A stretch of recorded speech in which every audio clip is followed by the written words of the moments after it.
Hey friends, before we dive into tonight's story, did you know that nearly 80% of the people who watch these videos aren't subscribed? If you're enjoying this kind of content, consider hitting the subscribe button. It really helps a lot, and it keeps these long stories going. Also, I'd love to hear from you.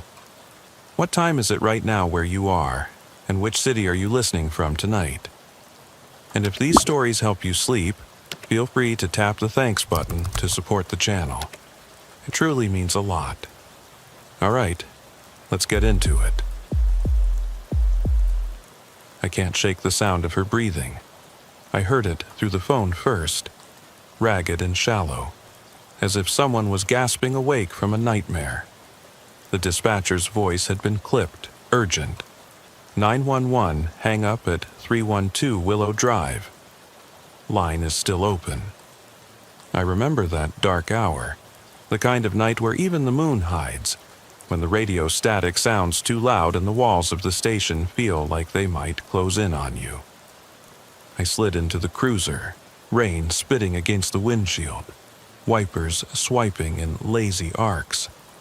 The streetlights were dim, spaced too far apart, and every time I passed one, the glass lens buzzed like it was about to shatter. By the time I reached Willow Drive, the rain was heavier, fine droplets that clung to my jacket and pooled in the cracks of the road. The houses there are old build-yourself projects from decades ago. Porches sag under their own weight. Lawns go untended. I parked on the curb, left the engine running. My radio crackled with the dispatcher's last words before silence swallowed the channel. Line still open. No voice. I stepped out, boots squelching in mud, flashlight in hand. The porch light of 312 was dead, just a bare bulb socket dripping water. I knocked once, loud enough to echo down the empty street. No answer. I tried the door. It swung open on its hinges, rotten wood groaning. Inside, the air was warmer than I expected, thick with the smell of mildew and something else.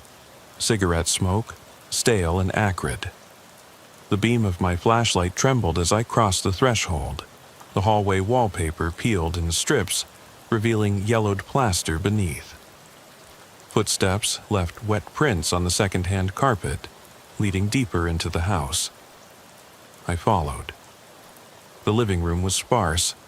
A threadbare sofa, a coffee table covered in cigarette butts and ash. A television sat on a stand, screen cracked, remote missing. On the floor lay a single shoe, women's size 7, white canvas, soaked and caked with mud. I crouched, picked it up. The insole was torn, and inside there was a folded piece of paper. I unfolded it carefully. Scratched in messy handwriting. Help me. No name, no address, just 2 words underlined. I clipped a photo of it, held it in front of my face. The photograph didn't come through well in the dim light, but I could make out a drawing. A stick figure standing inside a circle, limbs splayed. A ring around its head. Beneath, another line. They watch. That's when I heard a noise behind me, soft and damp, like something sliding across the floor. My heart thudded hard against my ribs. I spun. Empty. Only the hallway stretching behind, shadows pooling under the archway. I dropped the paper into my coat pocket and moved toward the kitchen door. The smell grew stronger, metallic, like blood. I flicked the flashlight across the linoleum. A trail of droplets, tiny and dark, led from the counter to the backyard door. My gloves squeaked as I stepped over them. At the threshold, I saw muddy footprints on the wooden deck heading toward the side gate. I paused, hand on my holster, then reached for my radio. Dispatch, I've got footprints leading out back. Starting a perimeter check. The reply was calm. Copy that. Backup en route. I clicked off and opened the gate. Rain poured in from above, soaking my hair. The yard was overgrown, taller than me in spots. Fence boards rotten, hanging askew. The footprints stopped at a tarp draped over something large. I approached slowly, boot heels crunching on debris. The tarp moved slightly, then stilled. I whistled softly. "Hey, I'm police. Come out with your hands up." No response. I yanked the tarp aside.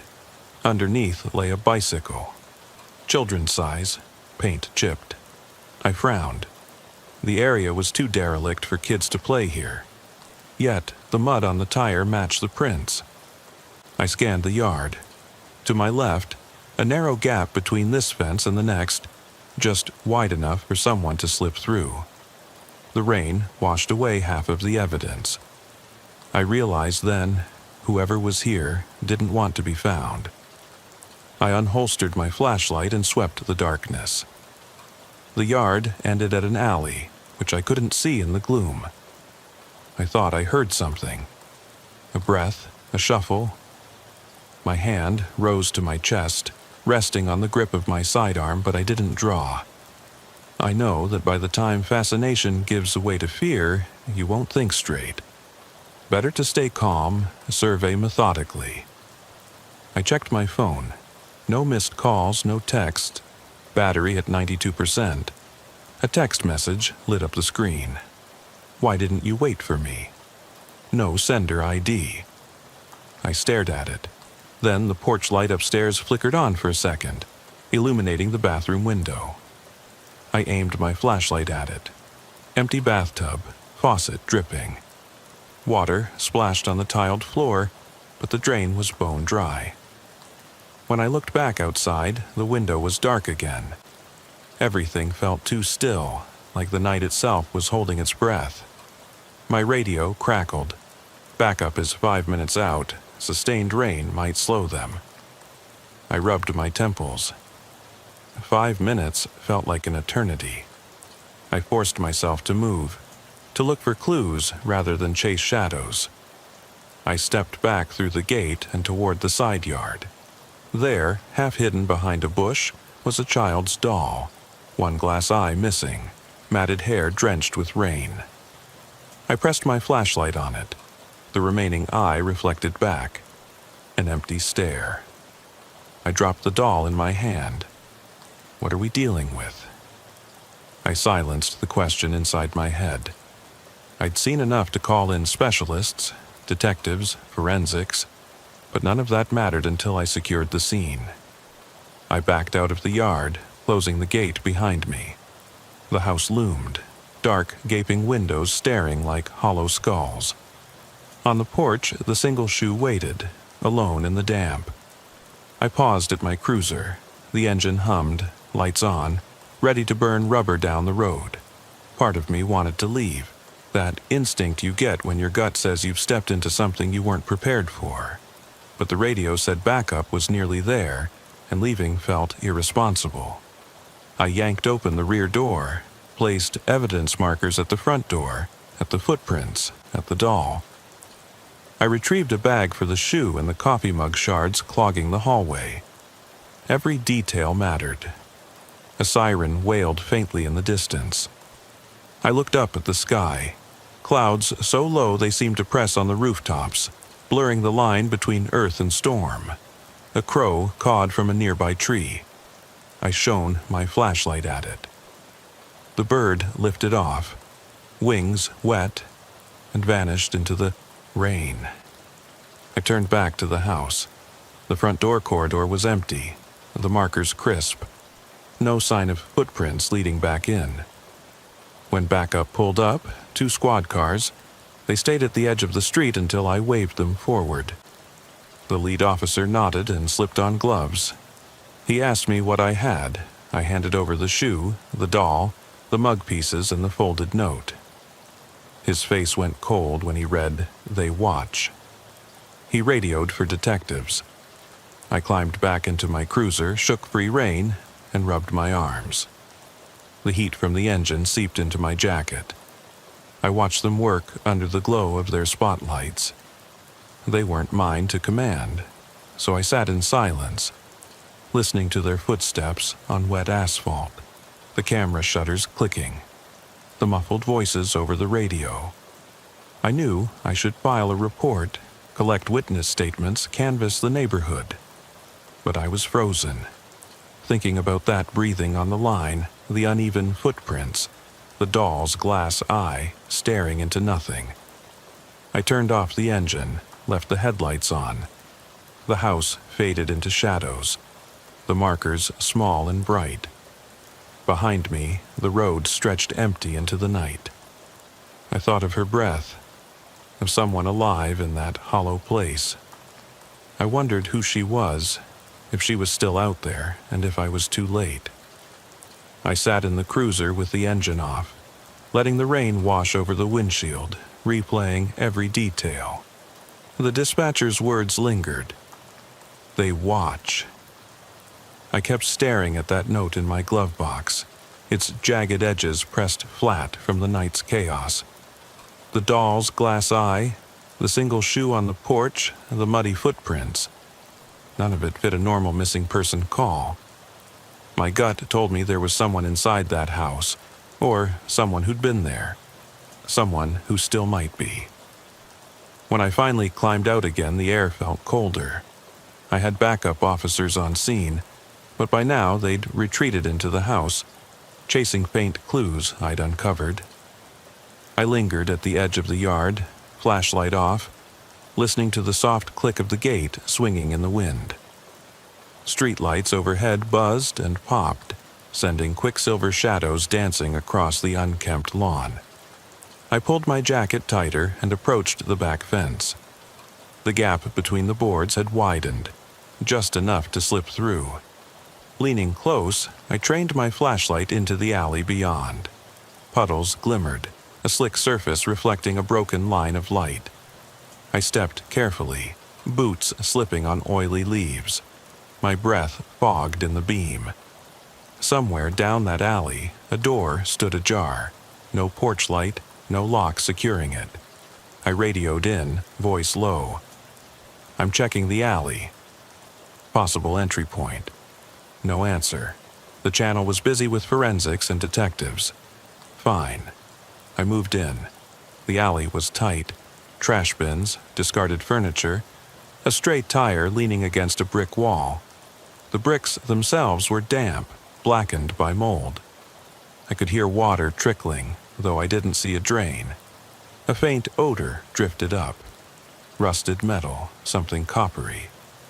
My hand brushed against a wall, and my flashlight beam caught something. Red smears on the bricks, low enough to be at child height. They weren't dripping fresh, but they glistened in the light. I squatted, ran my glove over the smear. Sticky, crusted. It might have been paint. Could have been something worse. I traced the smears to a low door, rusted hinges, warped wood. Through the crack, I saw a narrow stairwell leading downward. Another breath, but this time closer, like someone exhaled right next to the door. I froze. Radioing for backup would alert whoever or whatever was down there.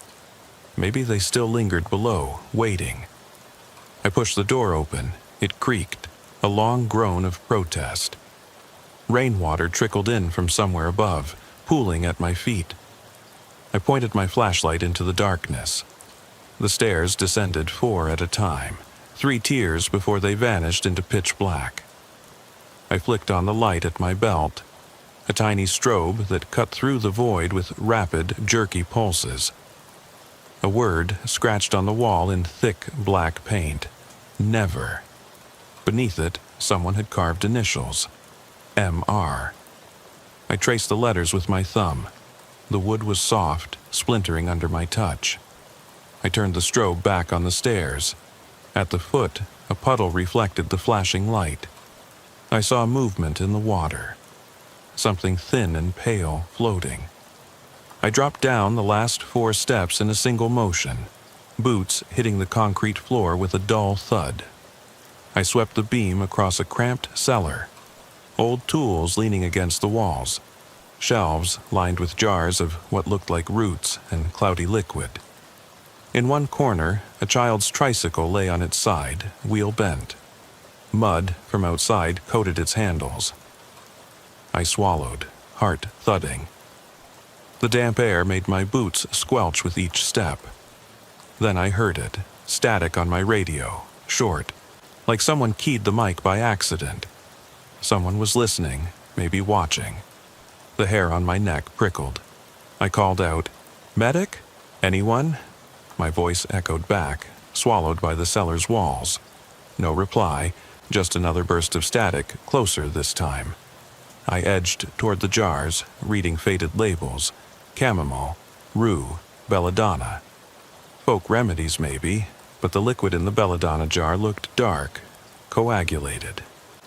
I reached for a flashlight clip on my belt, but it caught on the strap of my holster. My gun shifted against my side. I paused.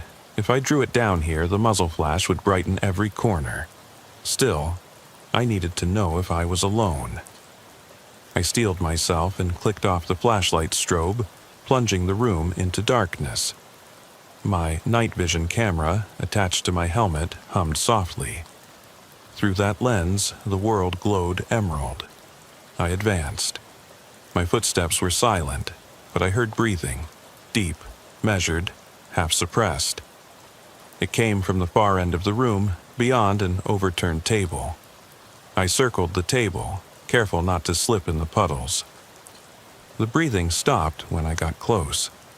I clicked on a small pen light. The beam caught a form slumped against the wall. A woman, head bowed, hair damp and tangled. Her clothes were plastered to her skin from the rain, but her breathing was steady, a machine-like rasp. She lifted her head slowly, eyes wide, unfocused, reflecting the green glow of night vision. "Ma'am." My voice trembled more than I'd like. Her lips parted, but no sound came. She tried to stand, swayed, and a jar broke behind her. Shards clinked against the floor. She blinked, looked at me. Her eyes were the same gray as the sky that night. Then she whispered one word. "They..." Her eyes darted toward the stairs. I turned. The stairs were gone. In their place, a solid wall of brick matched the others. No door, no crack. Only the painted word "Never" and "MR" scrawled beneath. I backpedaled, stumbling over the woman's tricycle wheel. My radio exploded with voices calling me. Flashlights flicked on above, illuminating the cellar hatch. I bent down, reached for the woman's arm. Her skin was cold, clammy. I tried to pull her up, but she slumped again, whispering, "Help." Then silence. No heartbeat in my stethoscope, no breath, just the steady drip of water. I staggered back, nausea rising. Above me, footsteps pounded the hatch. I radioed dispatch. "Need immediate medical and homicide. I've got a..." Static swallowed the rest. They pulled me out. The tunnel was sealed within the hour. Detectives called it a hidden room, maybe from a renovation long ago. I didn't care. All I knew was that I'd heard her breathing twice now, first over the phone, then down here. I still don't know who she was or how she vanished from in front of me. That night, I kept seeing the initials carved into the wall. MR, I'm still not sure who that refers to, or why they watch, was scrawled in child's handwriting. But I know one thing. I'll never forget her eyes, or the way that wall swallowed the stairs when I looked away. I stomped back into the station well past dawn, boots still squeezed full of mud and dread. The world outside was waking, birdsong cutting through the hum of streetlights shutting off. But inside those walls, everything felt more hollow than before. I dropped my raincoat over the edge of the desk and ran a hand through my hair. Coffee sat cold in a styrofoam cup, half forgotten. I picked it up, inhaled the acrid steam, and took a sip. My stomach lurched. Detectives buzzed around the evidence room, talking in low voices I couldn't catch. Forensics tucked away the note, the doll, the tricycle, everything labeled and bagged. They treated the house like a crime scene, but I still felt like the victim. I'd seen a woman die in that cellar, heard her breath, watched her slump, silent. I knew better than anyone that sometimes people vanish without a trace, and sometimes they reappear in ways you never want to explain. I stepped into the briefing room. Whiteboards still held yesterday's shift assignments. I left the crusted mugs for the janitor, sat at the long table, and stared at the thin stream of light curling through the blinds. I was supposed to fill out paperwork, hundreds of pages of reports, but my hands wouldn't cooperate. They shook so badly I couldn't hold a pen. I pulled out my phone. 3 missed calls, 2 voicemails from dispatch checking in, and a text from Susan asking if I'd be home for dinner. I left it unanswered. A knock at the door. Lieutenant Ramirez slipped in, face drawn. He didn't bother with morning or how you doing. He just closed the door and looked at me. I heard you found something. His voice was flat. I gestured at the cup. Coffee's cold. He sank into the chair beside me. Tell me what happened. I ran through it again. The breathing on the line, the footprints, the doll's glass eye, the note that said, "They watch." I watched his expression. He frowned at the initials carved on that basement door, MR. He tapped a pen on the table. Huh. I looked out at the blinds. The sun was higher now, pale but climbing. She was alive when I found her, breathing, then gone before I could call the medics. Stairs just gone. My voice was rough, as if I'd swallowed broken glass. He sighed. No structural reports on that house. City archives say they added the basement back in '68. There shouldn't have been a cellar before.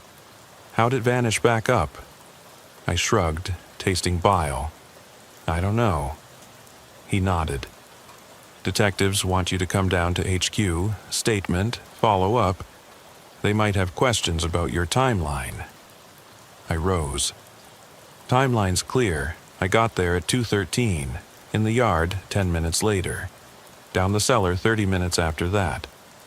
By 3:30, the scene was sealed. He glanced at his watch. 0930. I choked out a laugh.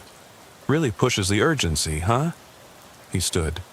Look, I know it's unusual, but we need formality, and you need to sleep. I left him there and trudged back to my locker. The station buzzed with mid-morning activity. Officers grabbing donuts, cadets filing in for roll call.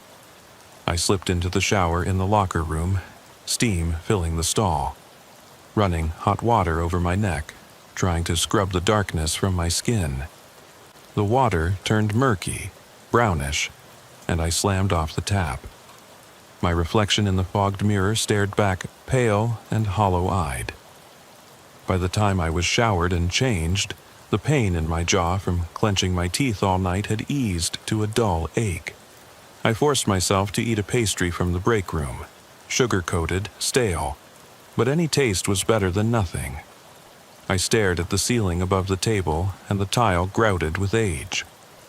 At 9:30, I made my way to the chief's office. Detectives filled the room, 2 cameras on tripods, a table covered in notes and prints of photographs. The notes' jagged edges, the doll's cracked eye socket. A still of the woman's pallid face, captured on my helmet camera. Eyes glassy, mouth parted mid-whisper. My name was on a printed label stuck to the mic. Officer Mitchell. I sat. A detective slid a folder across. This is your personal report. Read it, then we'll ask you questions. I flipped through pages, narrative reports, evidence logs, forensics notes. Every step I'd taken was documented. Somewhere, between my report and their tape, facts could shift. I closed it. The lead detective, a lanky woman with sharp eyes, leaned forward. Officer Mitchell, is everything here accurate?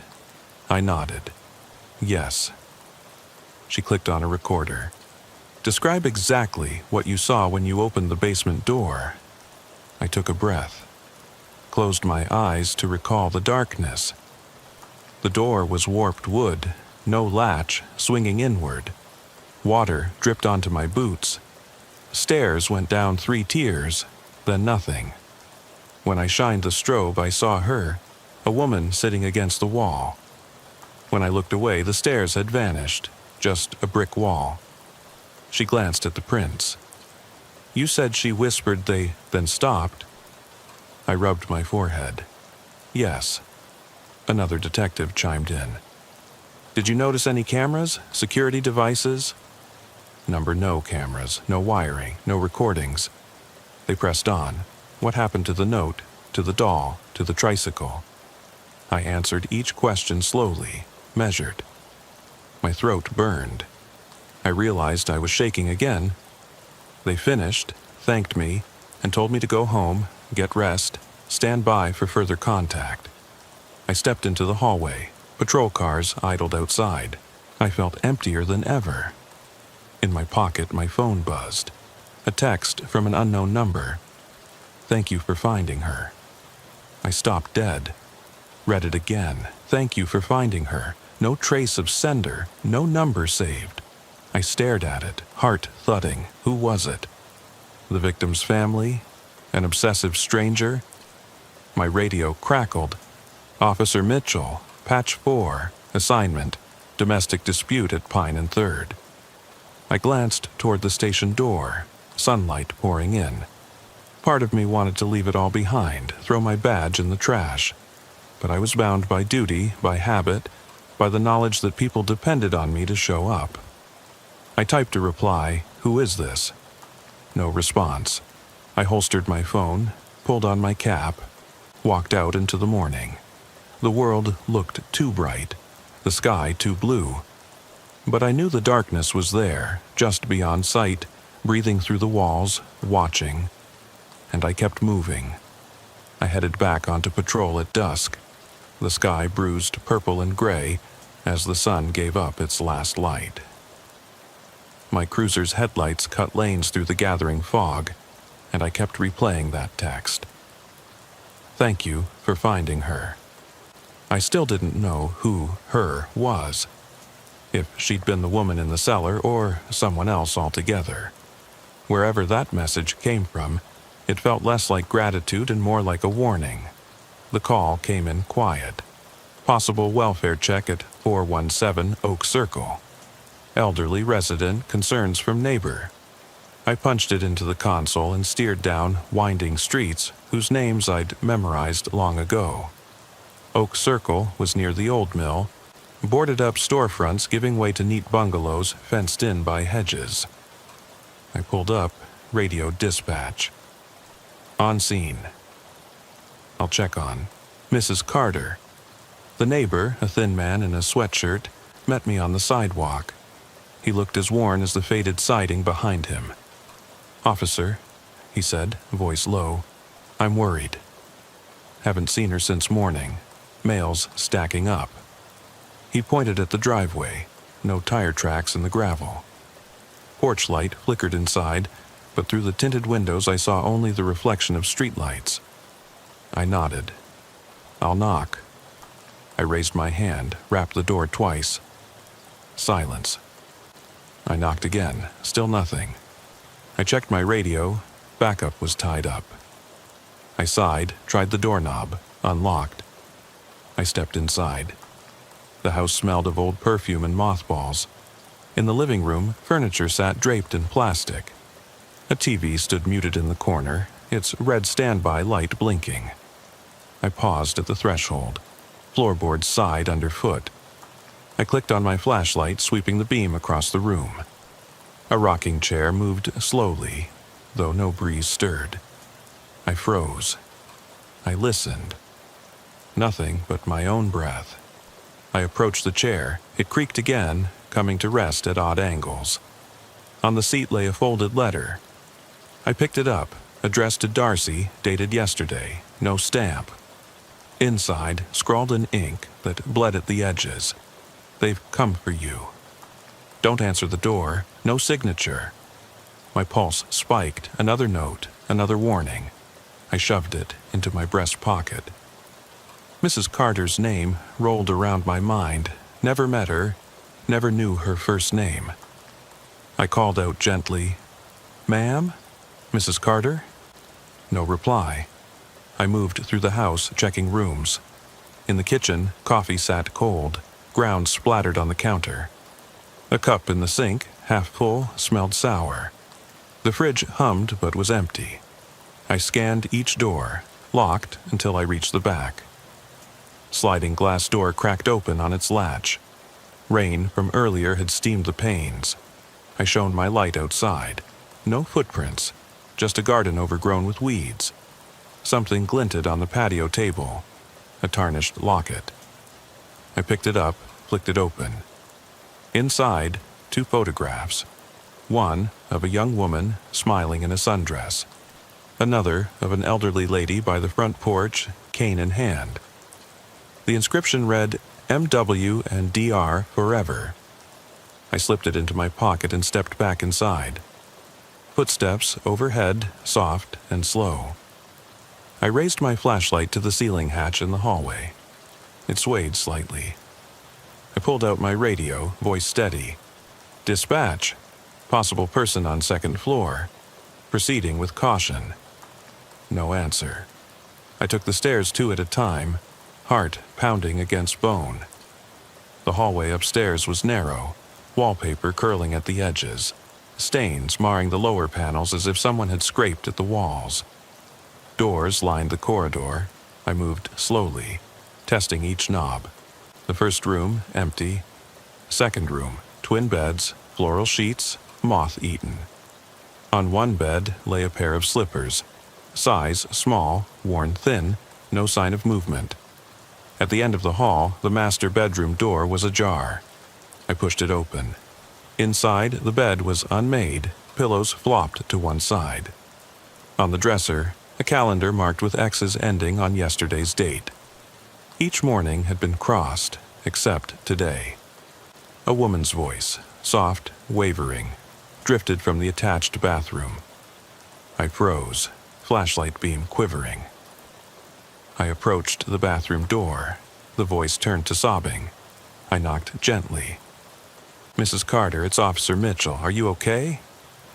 No answer, just sniffles. I pushed the door open. The bathroom was pale in the flashlight's glare. White tile, bathtub half filled with cloudy water. A raincoat draped over the curve of the tub. Steam hissed from the faucet, though no knob was turned. I stepped closer. In the corner, curled against the wall, sat Mrs. Carter. Her shoulders heaved as she sobbed, arms wrapped around herself. She looked up, eyes red, wild, scanning the room. When she saw me, she froze. "You shouldn't be here," she rasped. "They said not to let you in." I crouched. "Who did, ma'am? Are you hurt?" She shook her head. "Number. It's not that, it's them. They watch from the walls." She pointed. "You saw it, didn't you? The note I reached out. I found the note. Who wrote it?" She clenched her lips. "My daughter. Or the voice. I'm not sure anymore." She traced a finger along the tile lines. They carve in the steam at night." Her breath caught.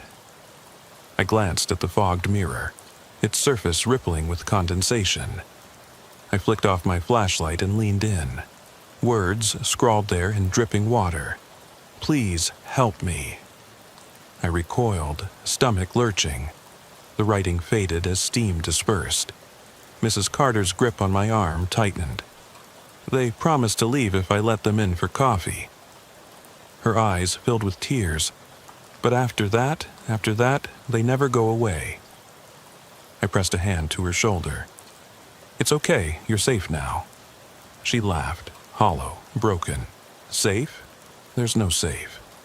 I lifted her gently and guided her out. The hallway light flickered, the bulb dimming in a single pulse. I led her down the stairs. She kept whispering, "Don't let them follow you." Outside, I radioed for EMS. The neighbor met us, eyes wide. I signed over care, then stepped back onto the porch. The windows glowed warm, the house solid behind its walls. Yet I half expected to see a face pressed against the glass, watching. I climbed back into the cruiser, heart still hammering.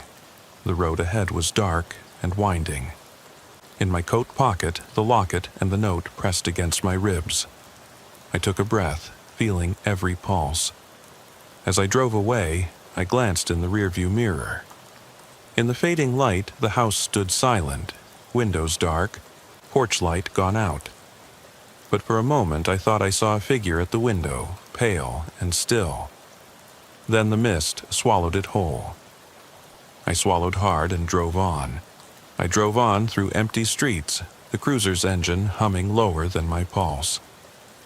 The sky was nearly black now, and the mist clung to the pavement like a second skin. Every stoplight I passed flickered out just as I approached, plunging intersections into hush.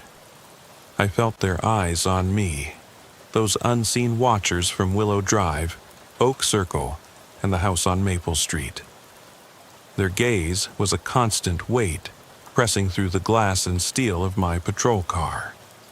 I signaled right at Aberdeen Avenue, following the narrow turn toward the riverfront warehouses. A hang-up call had come in there once too, years ago. I remembered pulling up to an empty loading dock. A phone, still warm against the cement floor, the caller long gone. The dispatcher's placid voice over the radio.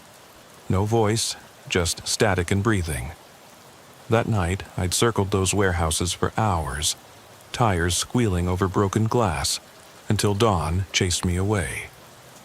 They never found anyone. Never answered why the call was placed. It stayed with me, that quiet echo of a panic I couldn't trace. Now, I passed the old mill again, its windows boarded high, dark, and lifeless.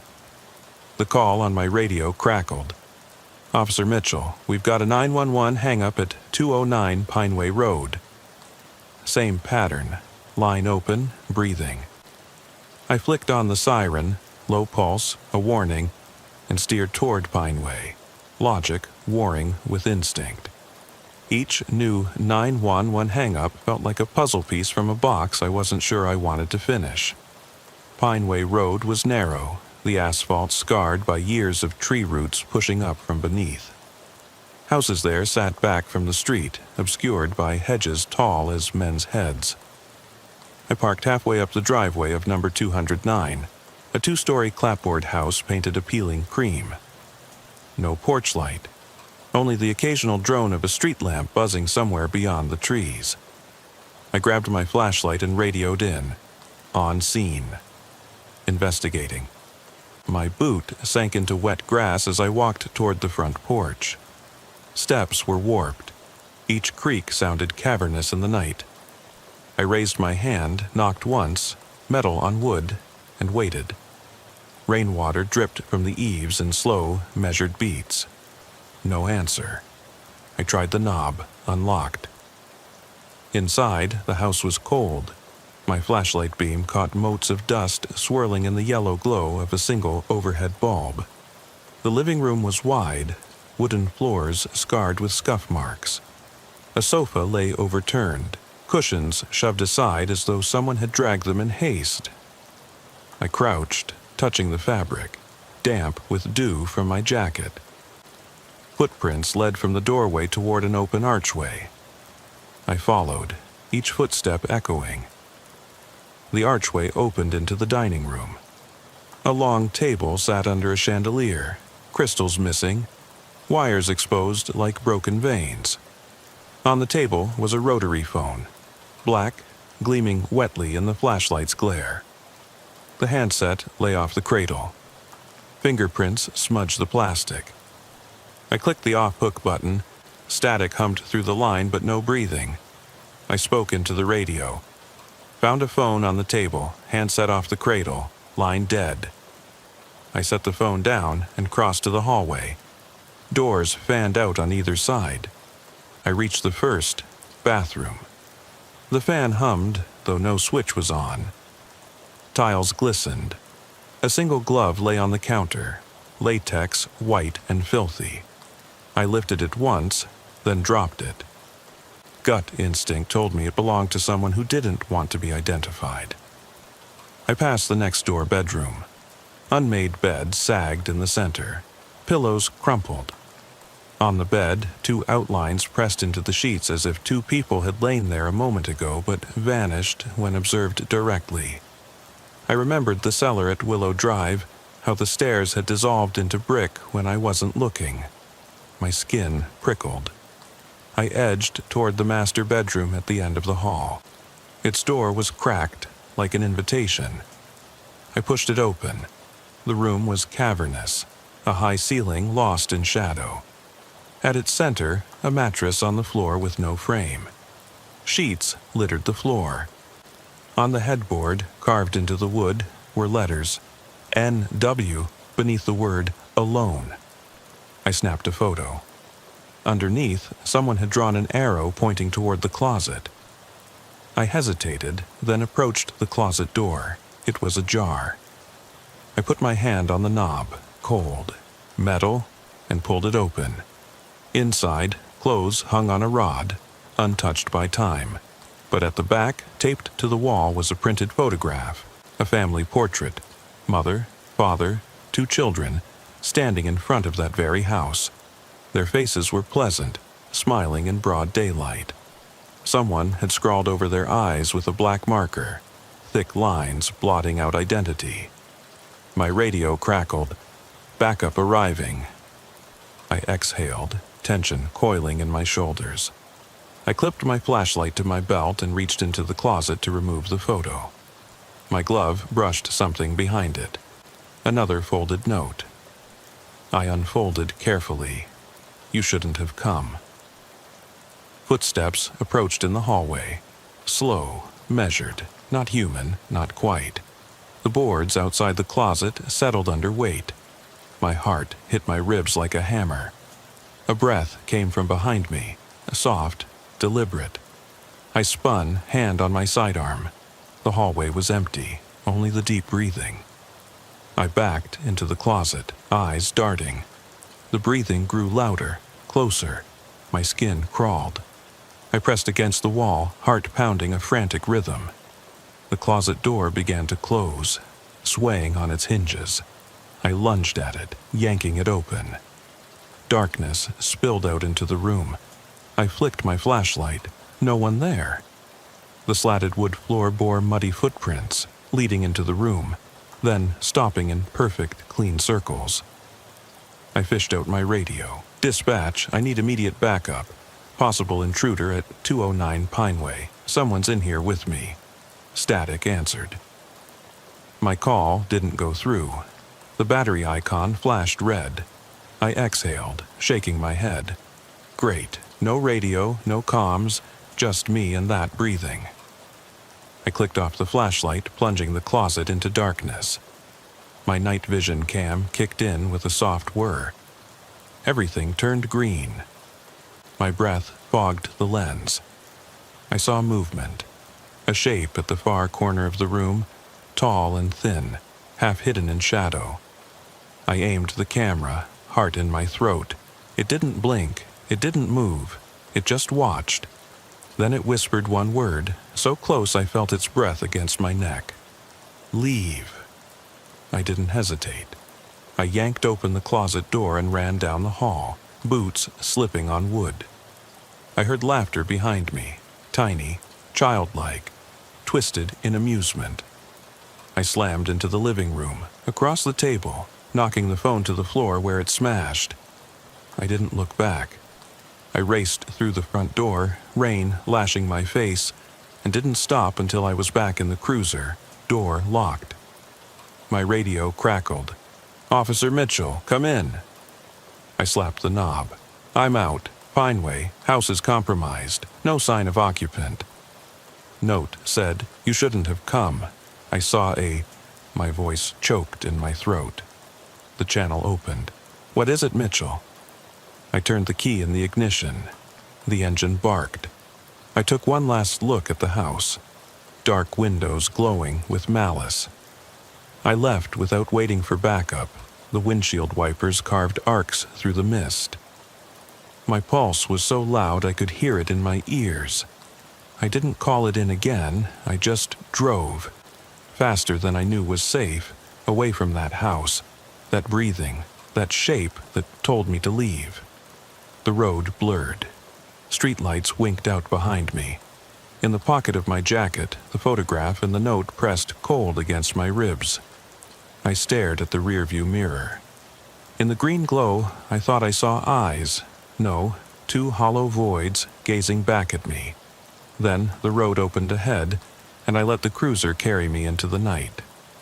I pulled into the driveway of my house just past midnight.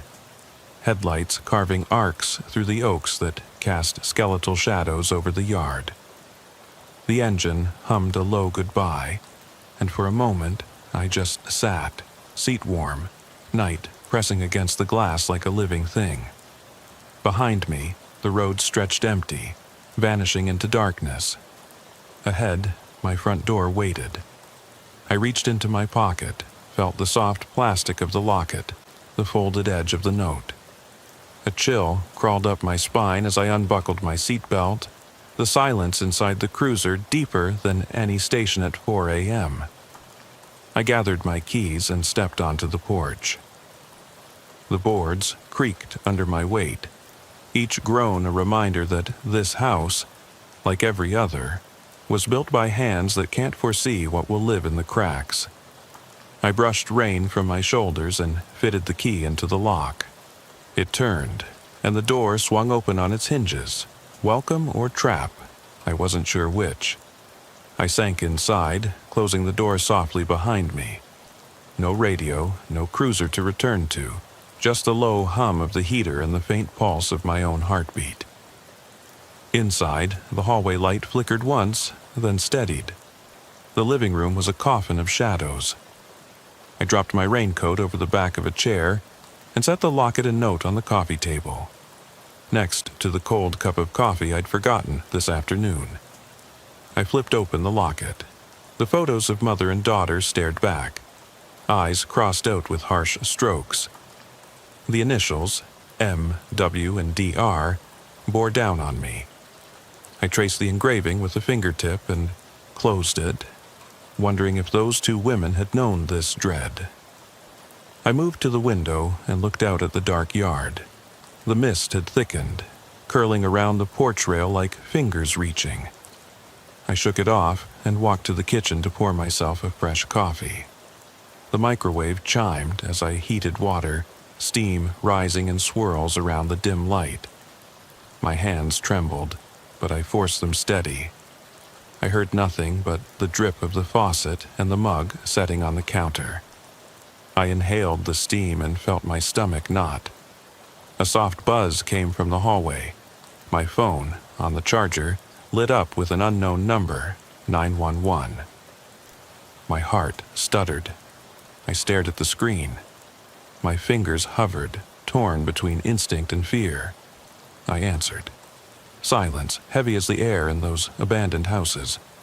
Then, breathing, shallow, deliberate. Not ragged like the first night, but steady, calm. I pressed the phone to my ear. "Hello?" The line crackled.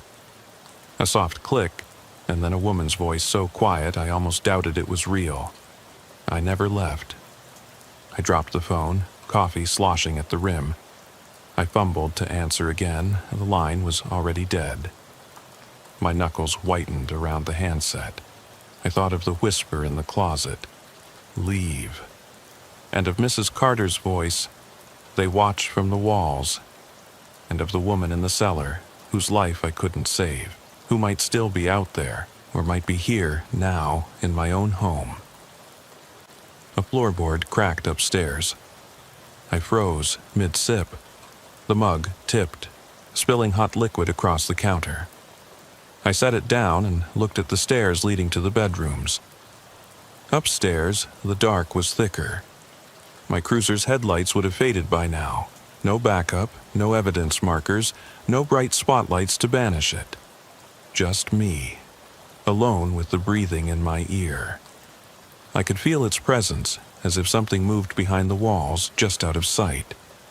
I crept toward the stairwell, flashlight in hand. Each step groaned underfoot, sending small echoes into the empty house. My pulse thumped a warning. At the top, the hallway stretched away, doors shut like watchful sentinels. I shone my light on them one by one. Bathroom, no light, no movement. Bedroom, shadows pooling in the corners. My daughter's room, door closed. Pink, glow-in-the-dark stars scattered on the ceiling, silent. I exhaled, but felt air catch in my throat. Then I heard it, a whisper through the door at the end of the hall. I spun, flashlight beam dancing on the handle. The whisper, so faint again. "Open!" It wasn't Susan. She was away, not my partner. So who was calling me by my name, in my own house? I pressed my ear to the door. The whisper slid through the wood, an invitation or a threat. "Come." My glove brushed cold door metal.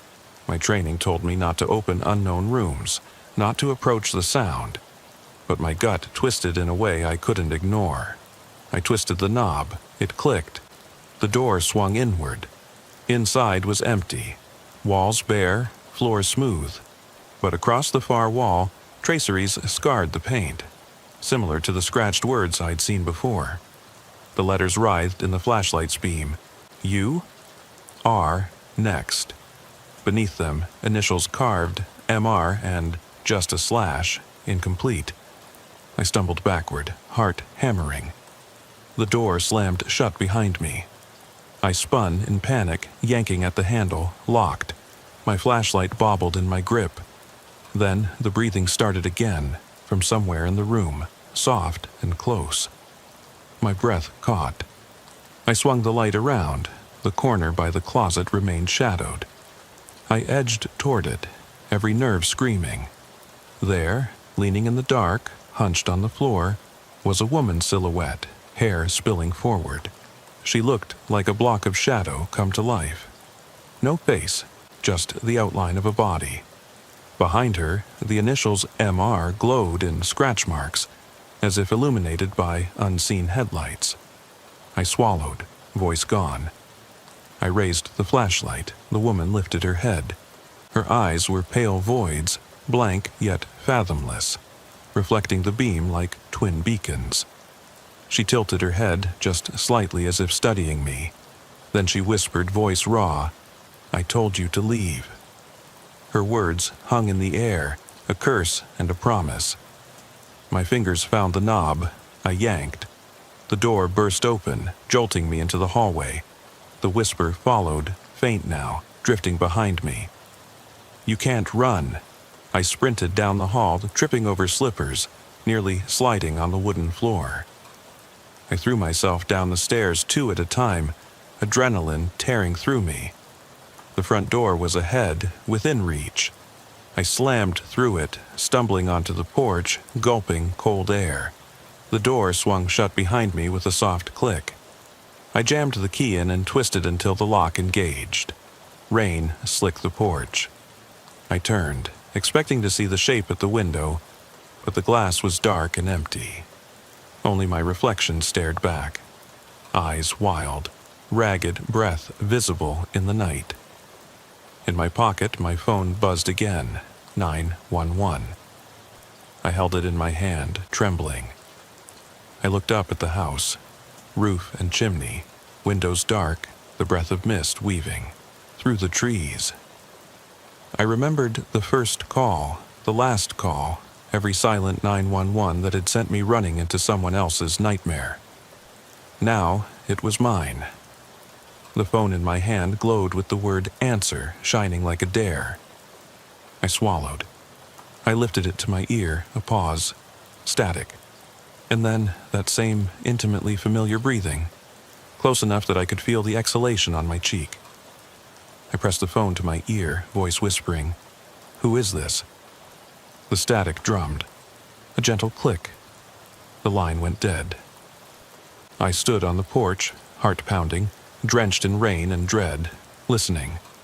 No sound but the drip from the eaves, the soft sigh of the wind. And then, as clear as if she stood beside me, the whispered words, "I'm already inside." And I realized I wasn't alone. I stood on the porch, phone pressed to my ear, fingers slick in the rain, heart pounding so loud it felt like the world would hear it. The line crackled once, a pause that stretched out until every second felt like an hour, and then came that breathing again, steady, measured, impossibly close. Not through the phone, but in the air around me. I let the phone drop, watching it fall into a puddle where the screen flickered under murky water.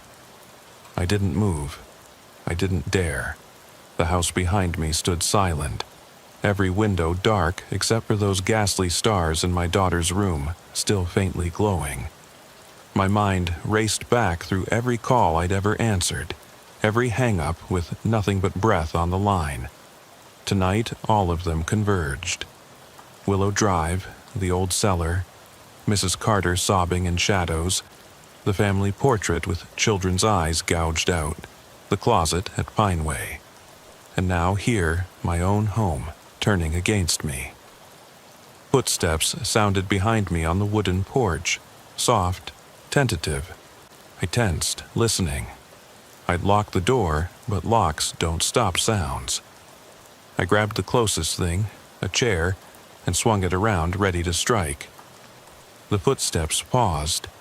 Then, slow and deliberate, came a tap at the front window, right where the living room light should have been on, but wasn't.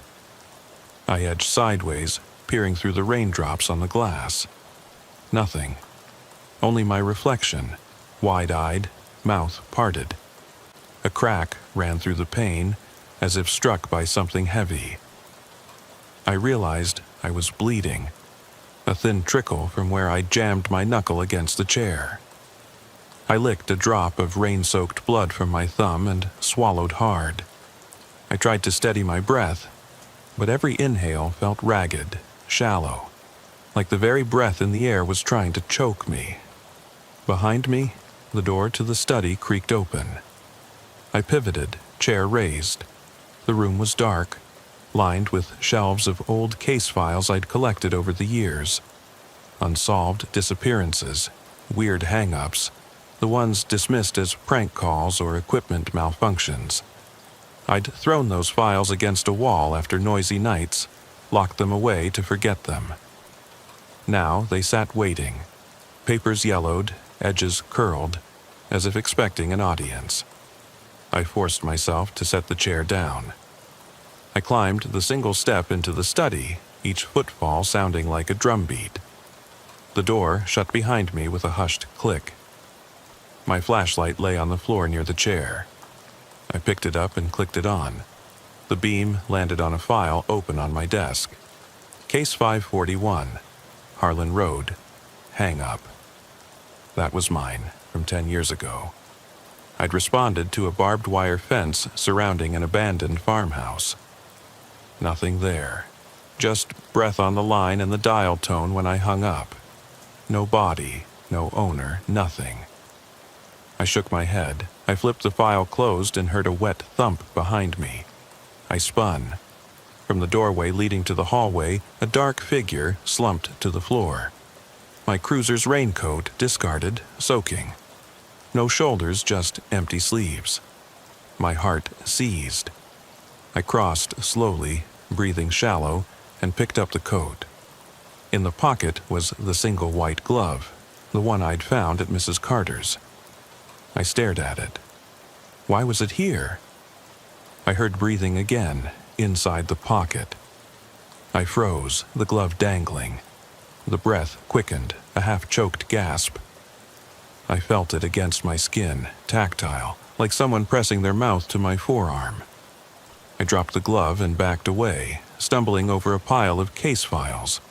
They fanned out across the floor.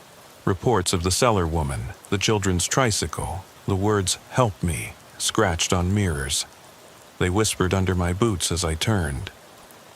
The breathing came from behind the bookcase. One of the shelves had swung open slightly, revealing a narrow gap.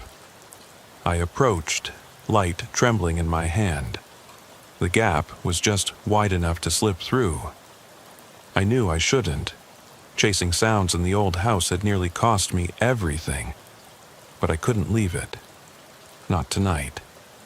I wedged my shoulder into the shelf. It swung, pivoting on hidden hinges, revealing a hidden chamber carved into the old plaster. I clicked off the flashlight and the room went dark, but for the faint glow of those glow-in-the-dark stars leaking under the door from the hallway. I advanced. The smell hit me first, damp earth, rot, antiseptic. Then I saw the breathing source, a small cot pushed against the far wall. On it lay a woman, in her 30s, pale as moonlight, wrapping her arms around herself. Her face was hidden in her hair. I raised a hand, voice hushed. "Ma'am." No movement. I clicked the flashlight back on and stepped forward. The beam swept across her, and I saw the glint of tears on her cheek. I knelt beside her. "It's okay," I whispered. "I'm here to help." She lifted her head. Her eyes, those same pale voids, stared at me without seeing. I reached out. Her skin was ice cold. Then a rasping whisper came from behind me, close enough to tickle my ear. "You found her." I spun. No one. Just the empty chamber and a second woman standing behind the first, black dress draped to the floor. Her lips parted in a smile that never reached her eyes. I stumbled back, heart hammering. The two of them stepped forward in unison. The first lifted a hand, slender fingers flicking the flashlight from my grip. It clattered to the ground and rolled away, plunging us into near-complete darkness. I squinted, trying to make them out. The second woman, taller, tilted her head, silhouette soft as smoke. The first whispered, voice eerily familiar. "We waited so long." My radio buzzed in my pocket. Instinct had kept it there. I fumbled it out and pressed the button. "Dispatch, can you hear me?" Only static answered. I dropped it. They closed in. I backpedaled, chest tight. A shaft of pale light cut in from the cracks around the door. A patrol flashlight confirming backup had arrived. I exhaled, relief crashing over me. Or so I thought. I rushed toward the light, arms outstretched, stumbling. But the chamber did not end in a door. It ended in a brick wall, the same plaster I'd broken through. The light slices danced across the bricks, illuminating carved words, "You never left." Beneath, initials again, MR and DR, the letters neatly inscribed. I pounded on the wall. "Help, let me out."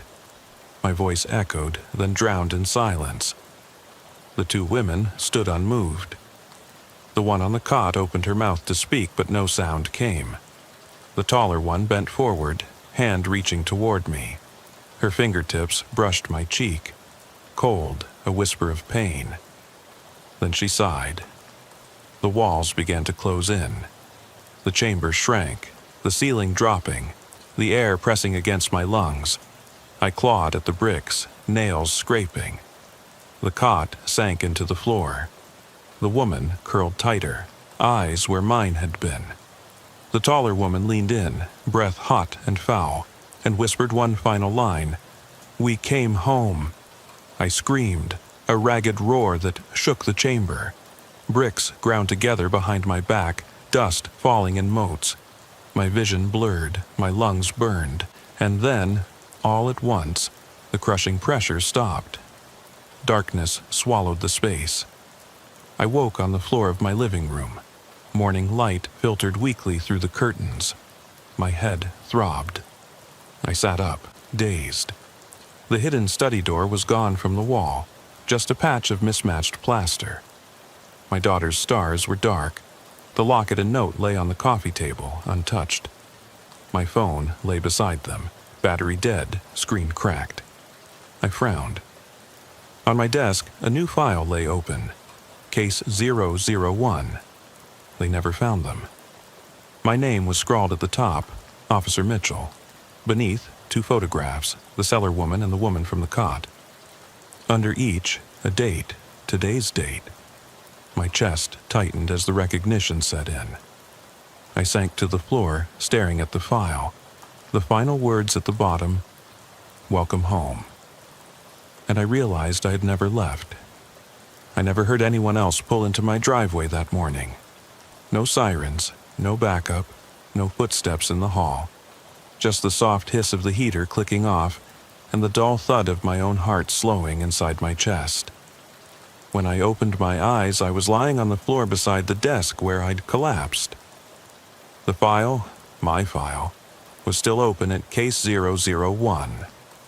The papers beneath it trembled as if a breeze had passed, though every window remained shut tight. I pushed myself up and felt the rough grain of the hardwood beneath my palms. My reflection in the darkened TV screen was hollow, eyes dull, uniform gray. I reached for the file. The photographs inside were the women I'd found lurking in my nightmares. The cellar woman and the cot woman. Beneath each photo was scrawled a date that matched today's date, my date of duty. In red ink, someone had written a single word across the bottom of both images. Home. My breath caught. I closed the folder, but the words stayed burned in my mind. I slipped to my feet and walked toward the couch, the locket and folded notes still lying there from the night before. The locket's clasp clicked open in my hand, revealing M.W. and D.R. staring back through the scratched-out eyes. A tremor ran through me when I remembered the initials carved into that hidden chamber, M.R. and D.R. The second set of initials was mine, Mitchell, Robert. But the first, the woman beside me in that chamber, the one who whispered, "We came home," bore my daughter's name, D.R., Darcy Ruth. I caught my breath. The note lay folded again, as though someone had smoothed it back into shape. I opened it one last time. In familiar scrawl, 4 words, "You never left me." The room felt too small, as if the walls themselves tightened around my shoulders. My radio crackled in the kitchen, on, though I'd turned it off hours ago. I crossed the room, each step weighted. The radio emitted static, then a low whisper, "Come back." I froze. The whisper was my own voice, warped and distant. My pulse echoed in my ears. Through the static, I heard something else. Another breath. Gentle and living, but impossibly faint. I followed the sound into the hallway. At my feet lay my daughter's small sneaker, muddy and worn exactly like the trailer park shoe I'd found at Willow Drive. My throat seized. Darcy had been away at her mother's for spring break. How did her shoe appear here? I knelt and picked it up. The insoles bore tiny scrawls in pencil. "Daddy, don't leave." My vision blurred. I dropped the shoe and backed into the living room. The front door stood open, unlocked. Outside, the morning light was gray and still, thick mist curling across the lawn. I didn't remember opening it. The phone in my hand buzzed. An incoming call, unknown. I swiped to answer. Silence. Then the softest whisper, "I'm home." I dropped the phone and stumbled backward, chest heaving. The files on the coffee table fluttered as if caught in a breeze. The living room light flickered overhead. Then I heard footsteps, tiny and deliberate, behind me. I turned quickly. My daughter stood at the top of the stairs, face pale beneath the glow in the dark stars. Her eyes were those same voids I'd seen before, empty, reflective. She wore her raincoat, zipped tight, boots muddy as if she'd walked through the night. She didn't speak, she just stared. I swallowed, voice cracking. "Darcy?" No answer. I took a step forward. She raised a hand, pointing toward the study door. Her lips parted in a whisper I could barely catch. "We're together." My knees buckled. The room spun. I reached out, but she didn't move. Instead, she sank back into the hallway shadow, disappearing behind the banister. My heart thundered. I heard the study door creak open, slowly, inevitably, though I knew I had sealed it yesterday. A chill rushed through the house as if the air itself were inhaling. Then, silence. I stood alone in the gray morning light. The mist pressed against the windows. No laughter, no footsteps, no cries. The only evidence of her existence was that single, muddy shoe at my feet, and the echo of her whisper in my mind. I thought I saw her reflection one last time in the dark screen of the TV, standing beside me, but when I turned, the room was empty. And I realized that in chasing them into the dark, I had never really come home. Who could say where my daughter is now, or where I truly stand? All I know is this house, my mind, and my life are no longer mine alone. I am never leaving again, or they never will. It was just past 2 a.m. when the call came in. I was leaning back in the driver's seat, the heater humming low, windows fogged from my breath, when the radio crackled. Unit 5, possible hang-up call. No voice. Pings at 213 Willow Creek Drive. Repeat, no voice. I eased the mic away from my mouth. Copy that, dispatch. My partner, Torres, sitting shotgun, gave me a tired look over the dashboard lights. His eyelids drooped. He was 2 cups of coffee shy of alert. Another one? He muttered, voice gravel thick. Too many this week, I said. I tapped the cruiser's console, punching in the address. Willow Creek was the kind of subdivision that used to boast white picket fences.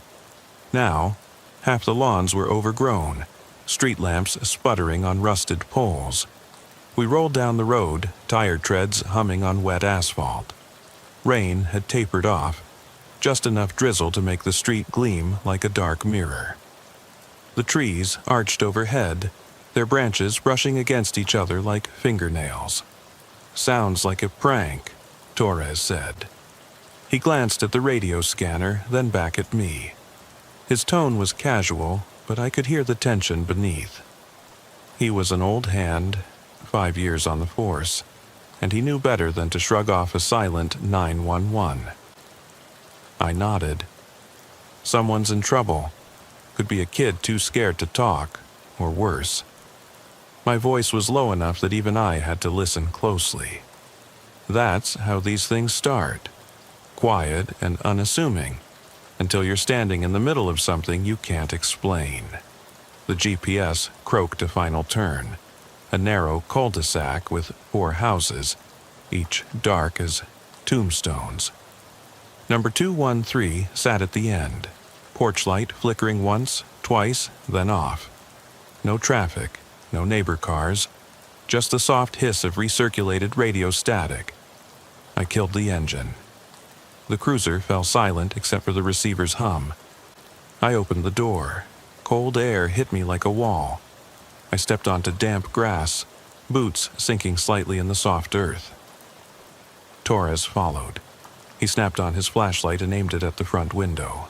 No glow inside. Let's keep it tight, I said, voice clipped. Approach together, doors first. Torres moved to stand beside me. We advanced on the front door. No screen, just a painted wood slab with a brass knob. I rapped 3 times, loud, deliberate. Police? 911 call? Everyone okay in there? Silence. My breath caught. I knocked again, harder. Footsteps, soft, step, moved just inside. My hand dropped to the holster. Torres, I whispered. Did you hear that? He nodded, flashlight trained on the crack under the door. A faint glow, just a sliver, pitched the hallway in a pale half-light. I twisted the knob. It turned, unlocked. We entered. The floor was linoleum, cold and sticky under our boots. I swept the light across the foyer, family photos on a side table, frames tipped over, glass glittering like small shards of ice. Check for movement, I said, voice barely above the growl of the heater. Torres peeled off to the right. I went left down a short hall. The air smelled musty, like a closed room left to rot. My light caught on overturned furniture. A chair on its side, magazines scattered, one page torn out. No sound but my own breathing. I reached what looked like a living room. Sofa cushions slumped as if someone had bolted from the chair. A coffee table held a mug, half full of cold, stale liquid. I flashed the beam upward, ceiling fan blades spinning slowly in the dim nightlight. I crouched and tapped the mug. It rocked but didn't spill.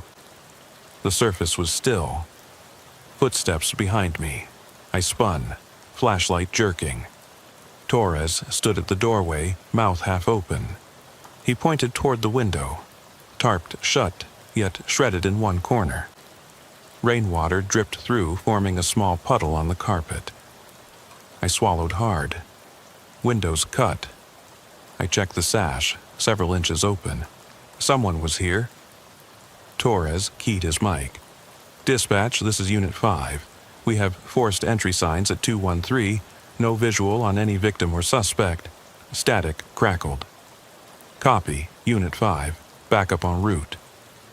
I shone my light at the far wall. Spotted a low table with a phone off the hook. Cord curled like a snake. No dial tone. I picked it up and clicked it back into place. The line pinged, still open. I tapped the radio again. "Dispatch, terminate line." They complied. Silence returned. I moved toward the kitchen at the back. Floorboards creaked. A shadow flitted past the doorway, quick, low to the ground. A child?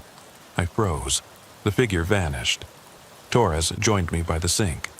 "Someone in here," he said, voice tight. "No family." We hit the hallway, through a cracked door. Master bedroom. Bed made, sheet smooth, then a smear of something dark along the footboard.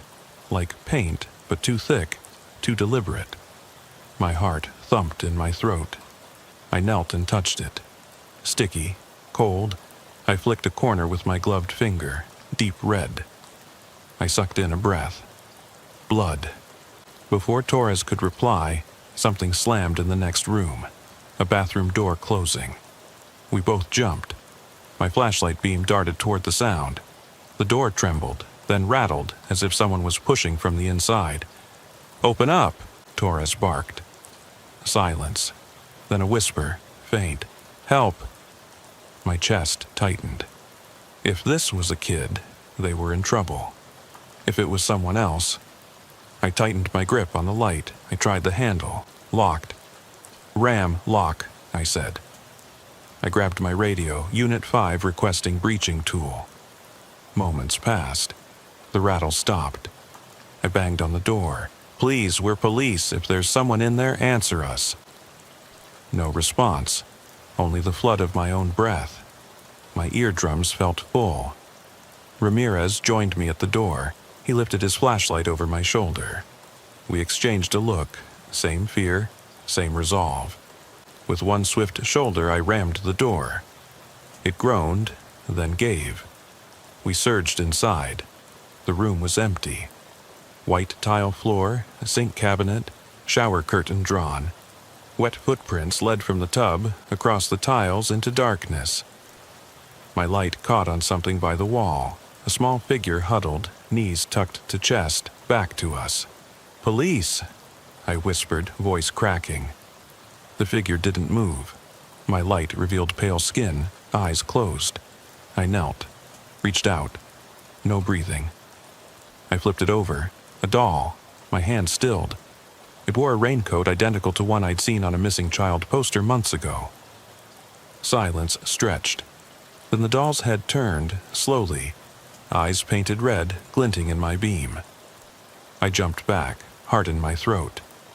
A child's laughter echoed from somewhere upstairs, soft but manic, cutting through the quiet like a blade. I radioed for backup again, voice unsteady. "Dispatch, we have unidentified child sounds on the upper floor. Please hurry." As I climbed the stairs, every nerve screamed. I thought of my own daughter, sleeping safe miles away. We reached the landing, The laughter stopped. I raised my light. Down the hallway, bedroom doors lined up like dark teeth. At the end, the door was cracked, warmth spilling out in a dull orange glow. My hand rested on my holster. My partner's breath was close behind. I murmured, "On 3." I pushed the door open. The room was empty. No child, no furniture, just the low hum of an old heater. Then a soft click behind us, the front door slamming shut. In that instant, I knew we weren't alone. I turned toward the sound and froze. A small handprint bloomed on the window glass, right where the latch had been. And then, silence again. I don't know which scared me more, the emptiness of that room, or the certainty that someone, or something, was waiting beyond the glass. It was minutes later, maybe 10, though time blurred in that house, when the backup arrived. I heard their engines through the open window, headlights carving light into the hallway. But in that moment, all I felt was the press of chest against my spine, the beat of my pulse so loud it drowned out everything else. I turned back to the bedroom window where that small handprint lingered, smeared and half rained away. My flashlight trembled in my grip. Behind me, Torres was on the radio, summarizing our situation. I caught fragments. No sign of a child or suspect. Forced entry, possible staged scene. I swallowed, voice hoarse.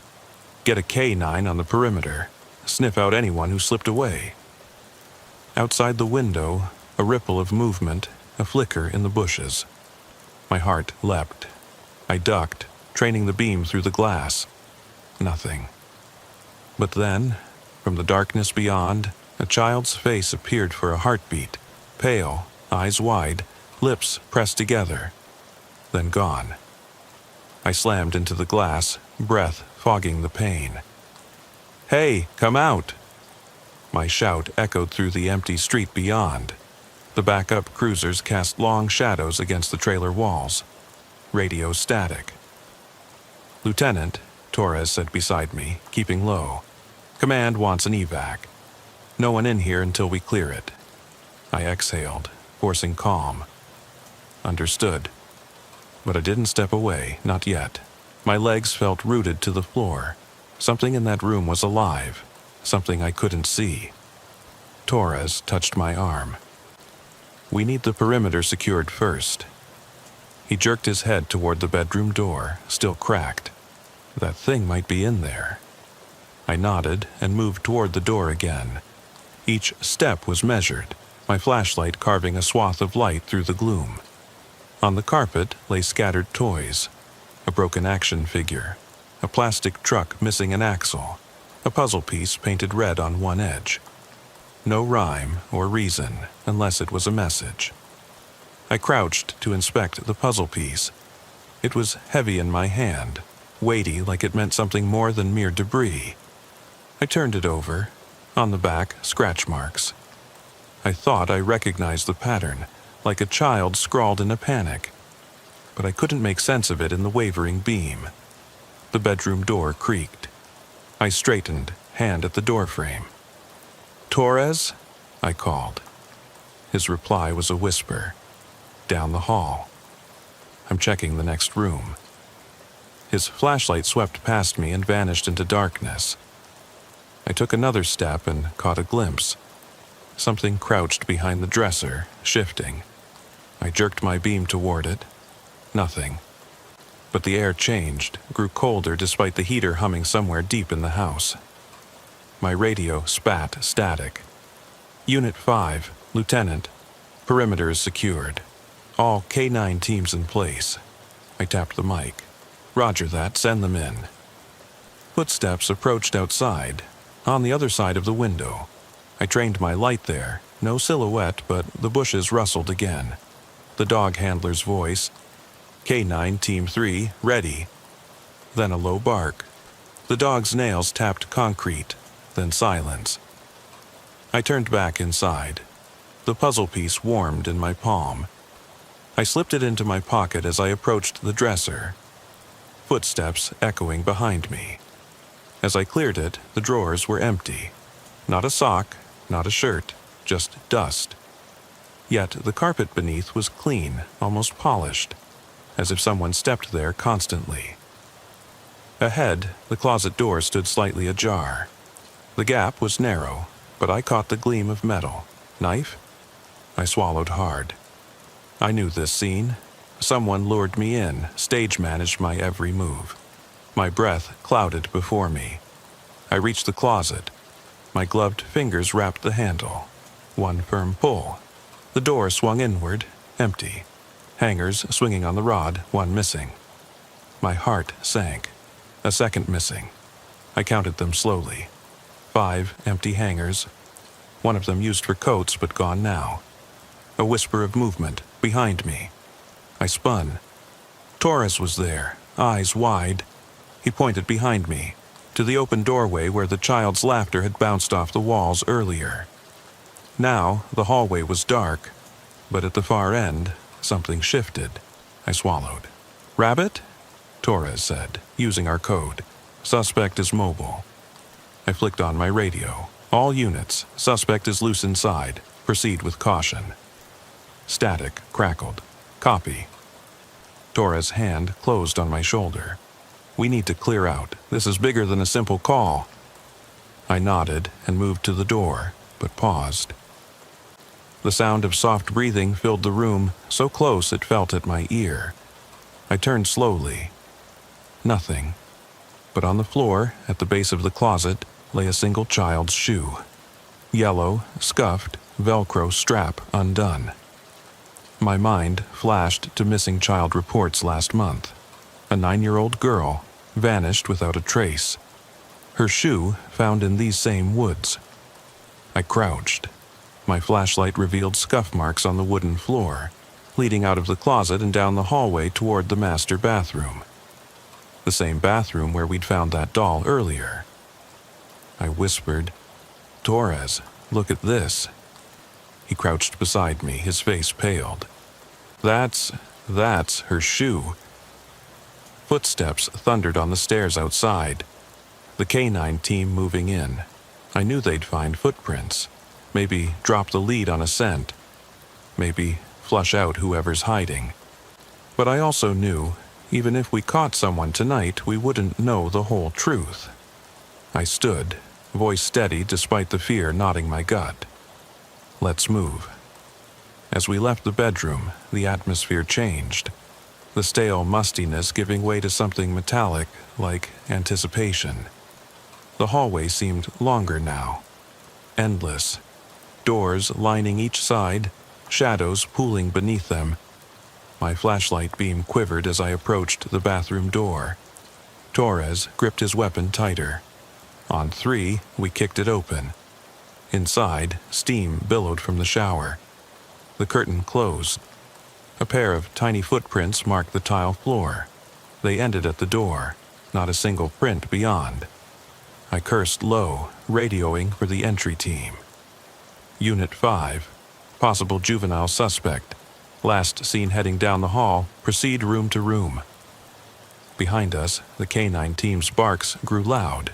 But in that house, their excited snarls sounded off-key, an animal sensing prey where none remained. I exhaled.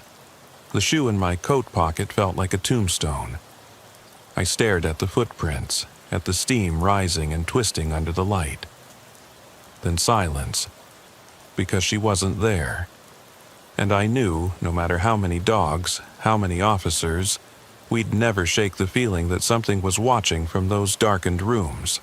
Something human, or maybe just the echo of a child's desperate plea, left unanswered. The laughter returned, soft and close, right behind me. I spun. Empty hallway. Only the echoes of her voice, carrying a promise we couldn't keep. It was nearly dawn by the time the search team's flashlights carved rigid beams through the gray gloom of Willow Creek's interiors.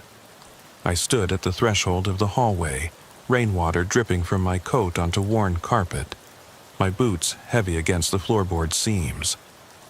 Behind me, Torres and 2 uniformed officers fanned out, systematically prompting every room to clear. But those footprints and that single yellow shoe, found and left behind, were enough to tell me we were chasing ghosts. Every breath felt thick, as though the stale air in that house had congealed overnight. I could still taste the metallic tang of fear, mixed with cheap carpet cleaner and the faint scent of something floral, like a child's shampoo. The hallway doors, 6 on either side, loomed like sentinels, each one a question mark. Beyond them lay bedrooms, closets, bathrooms. Every intimate space turned alien. "Lieutenant," one of the fresh officers whispered, voice low. He shone his light under the 3rd door on the left. "Nothing but—" He trailed off, tilting his head. His beam shook across the floor, and there, scrawled in red on the baseboard, were 2 letters. H-E. The paint looked fresh, bleeding onto the wood grain. Beneath it, faint streaks, finger smudges, led back toward the center of the hall. I inhaled. "Draw the line," I ordered. "From here out, no one steps past except me." My mouth was dry. I tried to swallow, but it felt like sand in my throat. The officers froze in place, shock writing their eyes. They'd seen it too, the whispered plea, so minimal that it might have meant anything. He, as in someone's name, or help, without the last 2 letters. Either way, still unresolved. Torres slid alongside me, crouching to inspect the smudges. His flashlight caught the sheen of moisture. "Lab will want to dust," he said. We both knew the rest would find prints, maybe DNA. But that only answered what happened here, not why or who. I nodded. "Secure that for evidence." I stood and pivoted toward the far end of the hall, where the master suite door, still ajar, beckoned with that dull orange glow. My heartbeat had settled into a slow drum, each beat a reminder that I was still breathing, still alive, still needed here. We advanced. The master bedroom was cavernous compared to the other rooms. A king-size bed pushed, flush against the opposite wall, windows curtained with heavy drapes, drawn as if to keep the world out. My flashlight skittered over an ornate dresser, its mirror cracked in 3 places, fractures running like lightning through glass. The bedspread was mangled, sheets tangled, mattress depressed in one corner where someone, or something, had knelt. A framed family portrait lay face down in the carpet beside the bed. I bent and picked it up. The faces were intact, smiling parents, a daughter no older than 6. But someone had scraped red into the glass at the bottom. Another word, home. The letters were shaky, hands perhaps not fully formed, the child's handwriting. But they were too neat, deliberate, weighted with intention. "Torres," I murmured. "Look at this." He crouched next to me. His light traced the glass, his jaw clenched. "She's everywhere," he said, voice flat. "Or someone's framing her." I slid the photo back onto the carpet gently. My mind sifted through every missing child case that had passed through this precinct in the last decade. None fit perfectly.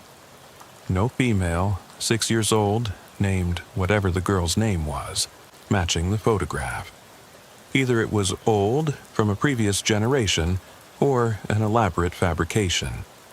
Couldn't trust it. A sudden knock at the door broke the silence, sharp, deliberate. All 3 of us froze.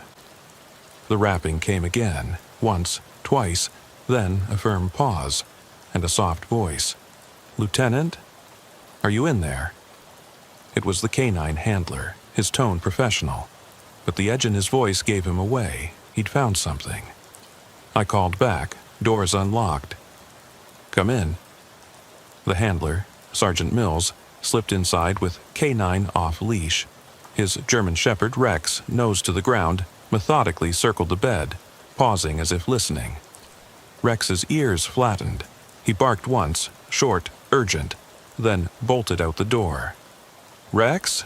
Mills called, chasing after him. "Rex, come back." I didn't hesitate. I jogged past them into the hallway. Where the hallway originally felt long and suspended, now it contracted, walls pressing inward. Rex waited at the end, low growl rumbling in his throat, nostrils flaring. I caught sight of something on the floor by the junction. A fragment of fabric, purple with gold flecks. I picked it up. It was velvety, like the lining of a child's costume. My mind raced. Princess dress? Halloween? Something worn only briefly but cherished. Blood? Number clean, but soaked with perfume. Faint but unmistakable. Lavender and something spicy. Rex tugged at the fabric, whining, then darted into the last room on the right. I followed, opening the door to find nothing. Empty, except for a rocking horse perched in the corner, the seat worn smooth. A bit of frayed hair caught on the mane, blonde, silky. The horse rocks gently back and forth, though there is no breeze. I inhaled sharply. Footsteps padded behind me. Torres stood in the doorway, hand on his holster. "Lieutenant, this place," he said. "It's a shrine, a monument. Someone's worshipping this kid or torturing us with her memory." His words hit home. Everything in this house was arranged to provoke us. The doll, the shoe, the portrait, the blood smear, the letters on the baseboards. It was personal, it was sadistic, and it was far from over. Beyond the rocking horse sat a wicker basket. I knelt and peered inside. Folded neatly were 6 items: the yellow shoe, the doll's raincoat, the puzzle piece, the photo, the block of red crayon, and a battered teddy bear missing an arm. Each placed like an offering. Each item retrieved from the house itself, or left here deliberately as bait. My radio crackled. "Lieutenant, command to Unit 5, confirm status." I tapped the mic. "Unit 5, currently assessing evidence. Kid or suspect is still not located. Recommend SWAT team." A soft creak interrupted me. The wardrobe door on the opposite wall swinging open a fraction more. I turned, flashlight aimed. Inside were coats. Children's coats hanging side by side in neat rows, each a different color. Red, yellow, blue, green. All pristine, untouched. Except one, a lavender coat, missing from the hanger. The hacking rasp came then, the noise of fingernails dragging across wood, low and jagged. It came from the attic hatch in the ceiling above the wardrobe, the same hatch we checked earlier and dismissed as empty. Now it rattled and quivered, as if someone was climbing down a ladder, descending. I swallowed, voice steady despite the surge of panic. "Everyone out," I ordered quietly. Slow and calm, we secure the house, lock it down, wait for the SWAT. But as I turned to lead, the hatch burst open and turquoise lamplight spilled down a ladder. I saw the outline of a small figure, descending carefully but with purpose. Tiny boots on each rung. My heart thundered. I raised my flashlight, beam cutting across the room. The figure paused halfway, face obscured by hood. Another layer of anonymity. But then they lowered an arm, revealing a slender hand, skin pale white, clutching something small and metallic. A key? A toy? The beam glinted off it. "Stop!" I called. "Hold right there!"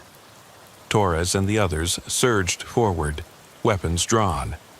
But the figure dropped from the ladder lithely, barely making a sound on the plush carpet.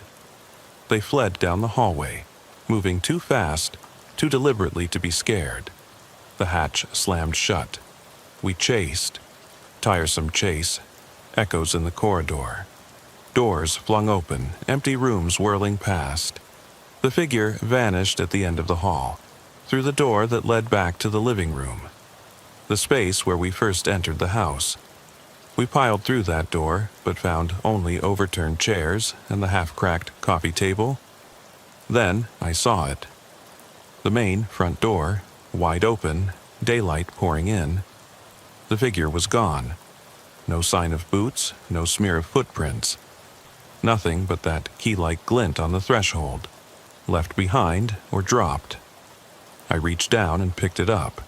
The metal was cold, heavy. It had no number or shape that matched any of the locks in the house. It looked ancient, pitted, like it belonged to a chest long buried. Before I could examine further, a soft sob trembled from the kitchen. The team froze. I listened. Another sob, human, desperate. We followed the sound. In the kitchen, there on the floor, huddled against a cabinet, was a girl, no older than 6, drenched from head to toe, hair plastered to her face. Her mouth opened and closed, no sound emerging. Eyes wide, pupils dilated, staring. I froze, unable to move. Fear, relief, dread coalesced in my chest. I knelt. "Hey, little one. It's okay, you're safe now." My voice broke. She looked up, her lips parted, and a whisper emerged. "Daddy?" My blood ran cold. The quiet that followed was so complete that I could hear every drop of water beating on the kitchen window. The other officers stood rigid, rifles lowered but still aimed. I held her gaze.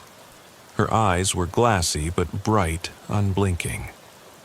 She reached a delicate hand toward me, then recoiled, pressing her arms around herself. I motioned for officers to secure the room, shield her from sight until paramedics arrived. They complied, forming a barrier. But I stayed on my knees, close enough that I could see the faint tremor in her shoulders. She took a ragged breath, then spoke again. Only 4 words, but they echoed like gunshots in that hushed kitchen. What did I do? I froze. My mind raced through every scenario. Had she staged this? Was she held captive? Or something else entirely? The key in my pocket felt like an accusation, like she'd unlocked something we couldn't explain.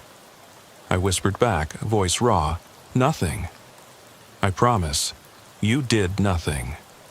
But deep down, I wasn't sure who I was comforting more. Her or myself. Behind me, the SWAT team breached the front door with a crash.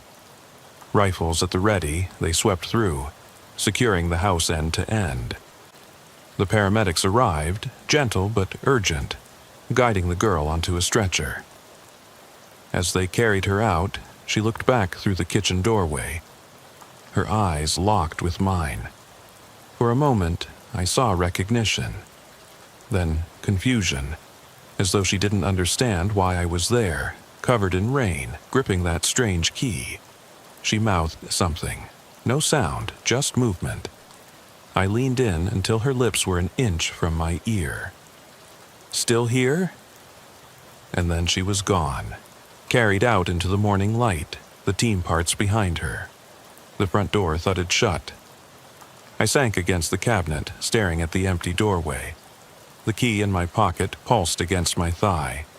Outside, the rain had stopped. The street was silent, too quiet. I closed my eyes and tightened my grip on the key, because I knew this house hadn't given up its secrets, and neither would I. It was hours later before I stepped back across that threshold alone. The house, once teeming with flashing lights and barking dogs, now sat in stunned silence. Officers had packed up, evidence bags sealed, yellow tape fluttering at the front door. I walked the perimeter in the pale glow of street lamps, each step heavy, as if the mud itself tried to root me in place. I thought of the little girl, her eyes that bright and unblinking, the way her voice caught in my mind. Still here? I still felt the weight of that question, as if it weren't directed at me alone. I pushed my way through the open door and back into the foyer. The stale odor of fear clung to the air, thicker than humidity. In the living room, I paused before the coffee table, now stripped of cups and papers, its surface scuffed by boot heels. I traced a fingertip over the gouges, thinking of the chase, the empty rooms, the ragged footprints. The house was stripped bare of living things, but brimming with traces of something, someone, that didn't want to be found. In the corner, the hallway stretched out like a tunnel of questions. I blinked my flashlight across the baseboards. No more painted letters. The floorboards were swept clean. It was as though the house had been scrubbed of evidence as soon as the cameras turned away. I climbed the stairs, the planks groaning a low complaint. On the landing, I stopped at the cracked mirror, still fractured in 3 shafts. I caught my reflection, bloodshot eyes, jaw clenched, uniform pressed but rumpled. I wondered if I looked as haunted as I felt. I reached out and touched the cracked glass. It shivered beneath my fingers. A sudden creak behind me froze every muscle. I whirled, heart thundering. The hallway door, one of the children's rooms, hung open a sliver. I edged closer. The floor inside was bare, the walls painted a soft yellow that now looked jaundiced under my beam.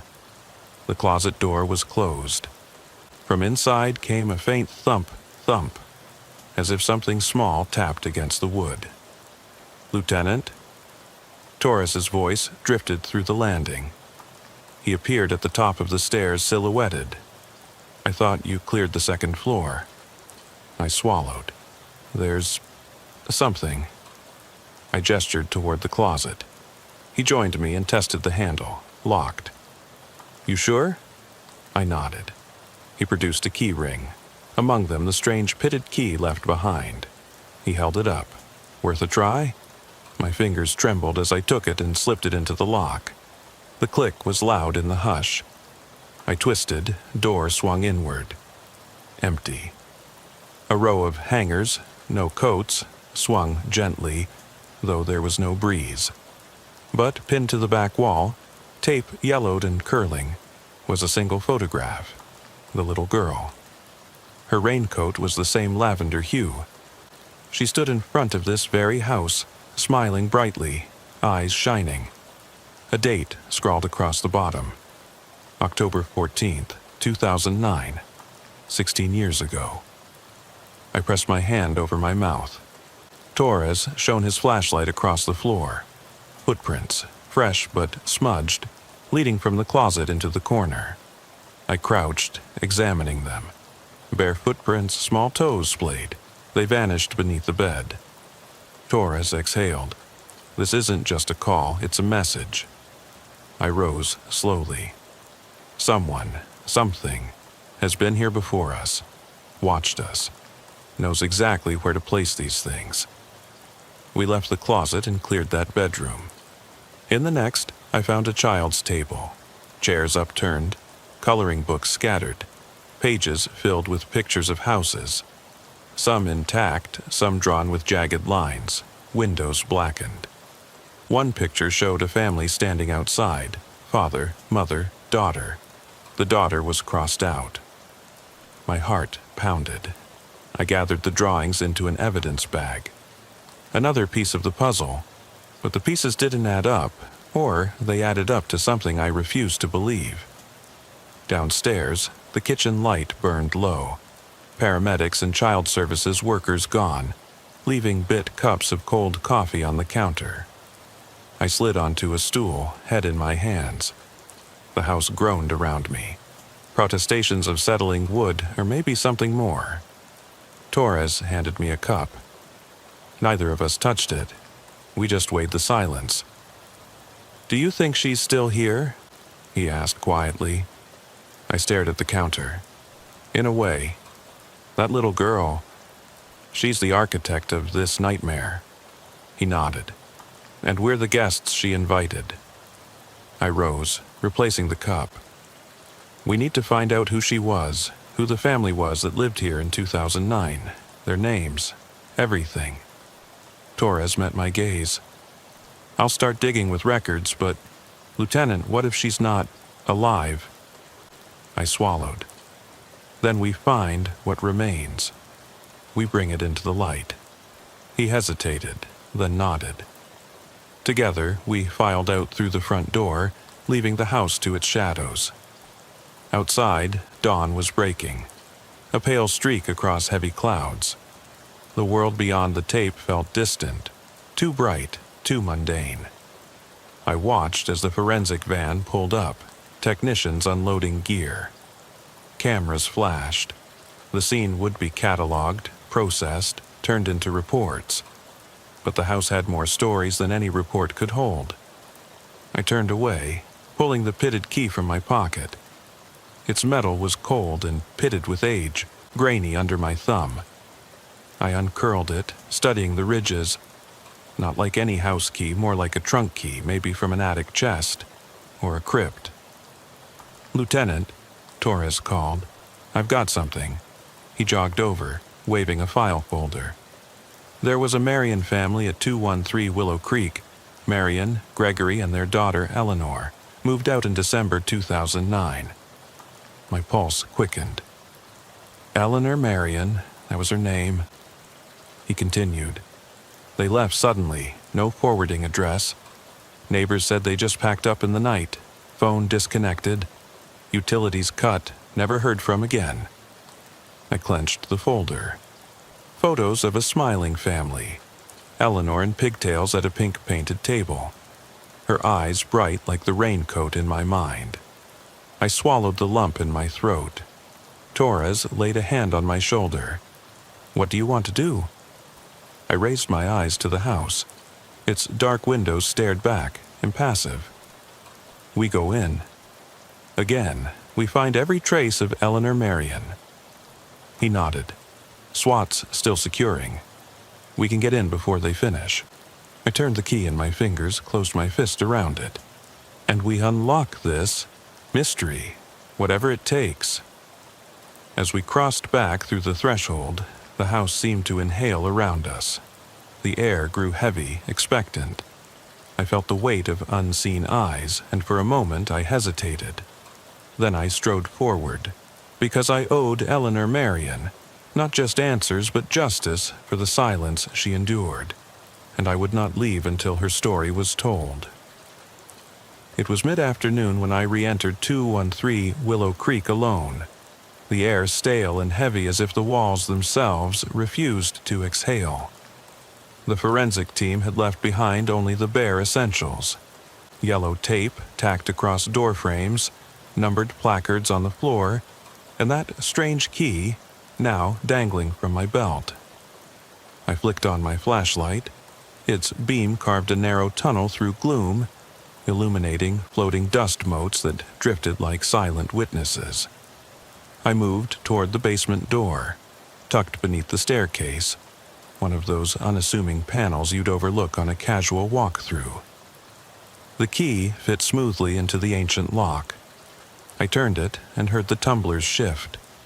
The door creaked open, revealing a narrow staircase sinking into blackness. A faint draft rose up, carrying the scent of damp earth and rot. I paused at the threshold, heart pounding. My breath came out in ragged hisses. In 20 years on this beat, I'd investigated more homicides and missing person cases than I cared to remember, but nothing had ever unsettled me like this house did. Each clue seemed deliberately laid out, like the staging of a crime scene, but a crime scene designed to haunt us. I stepped down. The metal edge of the flashlight pressed into my palm as the first step groaned under my weight. The air grew colder, each gust of wind whispering against my skin. At the bottom lay a concrete floor stained dark, water pooling in low spots, slick and oily. I swept my light across the walls. Concrete block, damp and pitted, but along one stretch the mortar had been chipped away, revealing an outline of a door frame. Someone had pried it open. My flashlight tremored as I approached. The outline was rectangular, roughly the height of a man, but the edges were jagged, as if carved by hand. Next to it lay bits of plaster, fragments of old newspaper from the 1940s, yellowed and brittle. I knelt to pick up a sliver. A headline reading, "Local Girl Vanishes Without a Trace." The date was August 1952. My mind reeled. Eleanor Marion's photograph said October 2009. But here, hidden beneath layers of concrete and decades of dust, was the press's account of a different missing child. Over half a century earlier. I pocketed the fragment, heart hammering. The chipped frame led into darkness. I pressed my flashlight against the opening, a crawl space, barely wide enough to squeeze through. The beam illuminated a patch of cracked earth deeper in, and something metallic glinted among the rubble. A small tin box, rusted and dented. I paused, listening. Silence. Then distant dripping, water echoing somewhere above. I slid inside on my stomach, breath catching as dirt scraped my uniform. The space was cramped, but the box sat within reach. I grabbed it, the metal cold against my gloves. As I lifted it, a clatter echoed behind me. The panel at the top of the stairs had snapped shut. I froze, my heartbeat thundered. I pressed against the ceiling, flashlight pointed toward the crawl opening, waiting. Seconds stretched. No movement. I exhaled, forcing calm. I eased back to the opening and dropped onto the basement floor. The box in my hand felt impossibly heavy. I pried it open with a fingernail. Inside lay a bundle of letters tied with faded ribbon, and beneath them, a small porcelain doll head, its eyes chipped but still meeting mine. My stomach churned. I untied the ribbon. The top letter's handwriting was spidery, as if penned by a child or someone impersonating childish scrawl. "Dear Daddy, I've found where the lost ones sleep. I hear them calling. I'll bring them home. Love, Marie." My hands shook. Marie? Not Eleanor, not the girl we'd found. Who was Marie? And who was writing to Daddy? I flipped through the letters. Dozens of them. All dated between 1952 and 1955. Each spoke of a hidden room where children waited, lost but not gone. References to the others and "We play until you come." The final letter bore only a date. December 12th, 1955, with no closing, just the jagged line of torn paper. A distant clang, followed by hurried footsteps upstairs, jolted me. I jammed the box into my coat and sprinted for the stairs. At the top, I burst into the basement entry room, lights flickering overhead, and saw Torres standing at the door, weapon lowered but eyes wide. "What have you got?" he demanded. Before I could answer, the house groaned, a low rumble that traveled through the floorboards, shaking the walls. The single basement light snapped off, plunging us into darkness. The only illumination came from my flashlight and a dull glow through the basement door, just enough to see that someone, or something, was there with us. A child's laughter echoed up the stairs, high-pitched, manic, as if dozens of children whispered in unison. I swallowed, voice trembling. These letters, they're from 1952. Someone named Marie. She wrote to Daddy about the lost ones. Torres frowned, eyes darting to the door. But we found Eleanor, and then she was gone. Now this? I forced my flashlight toward the basement. The crawlspace door lay open, darkness spilling out like ink. The key in my pocket felt hotter, pulsing against my thigh. My breath caught as the laughter returned, louder, circling us, impossible to pinpoint. I raised the box. This house, it's been a tomb for children, decades of them, and someone's been tending it, feeding it clues, waiting to fill the silence. The laughter paused. Then, from the crawlspace, a small voice, soft, insistent, called my name, "Lieutenant?" My flashlight wavered. I felt the hairs on my neck stand up. I tried to speak, but my voice caught in my throat. The only answer was the echo of my own heartbeat. And then the crawlspace darkness rippled, and little fingers brushed my pant leg. I dropped the box. The light flickered back on. Torres shone his beam at the base of the stairs, only to find empty concrete. I knelt, glove touching the floor. There, scrawled in fresh red mud, were 2 words: "Come down." My mind screamed to get out. But I knew one thing for certain. The only way to end this nightmare was to follow those words into the darkness below. So I took a breath, steadied my grip on the flashlight, and crawled toward the crawlspace opening once more, asking myself what awaited in that hidden maze beneath the house, and praying it was not already too late. I slid back into the crawlspace without hesitation, letting the weight of the key anchor my resolve. The opening felt narrower now, as though the walls themselves had shifted in the hours since I'd first pried it open. Mud caked my uniform as I wriggled forward, flashlight beams skittering across the low ceiling. My hand brushed against damp concrete until I reached a flat section where the beam revealed a narrow tunnel branching left and right. I pressed my forehead against the cold earth and exhaled. The letters I'd found, Marie's desperate notes, burned in my mind. Now I had to follow this path she'd carved decades ago, treading in her footsteps, listening for her voice in the silence.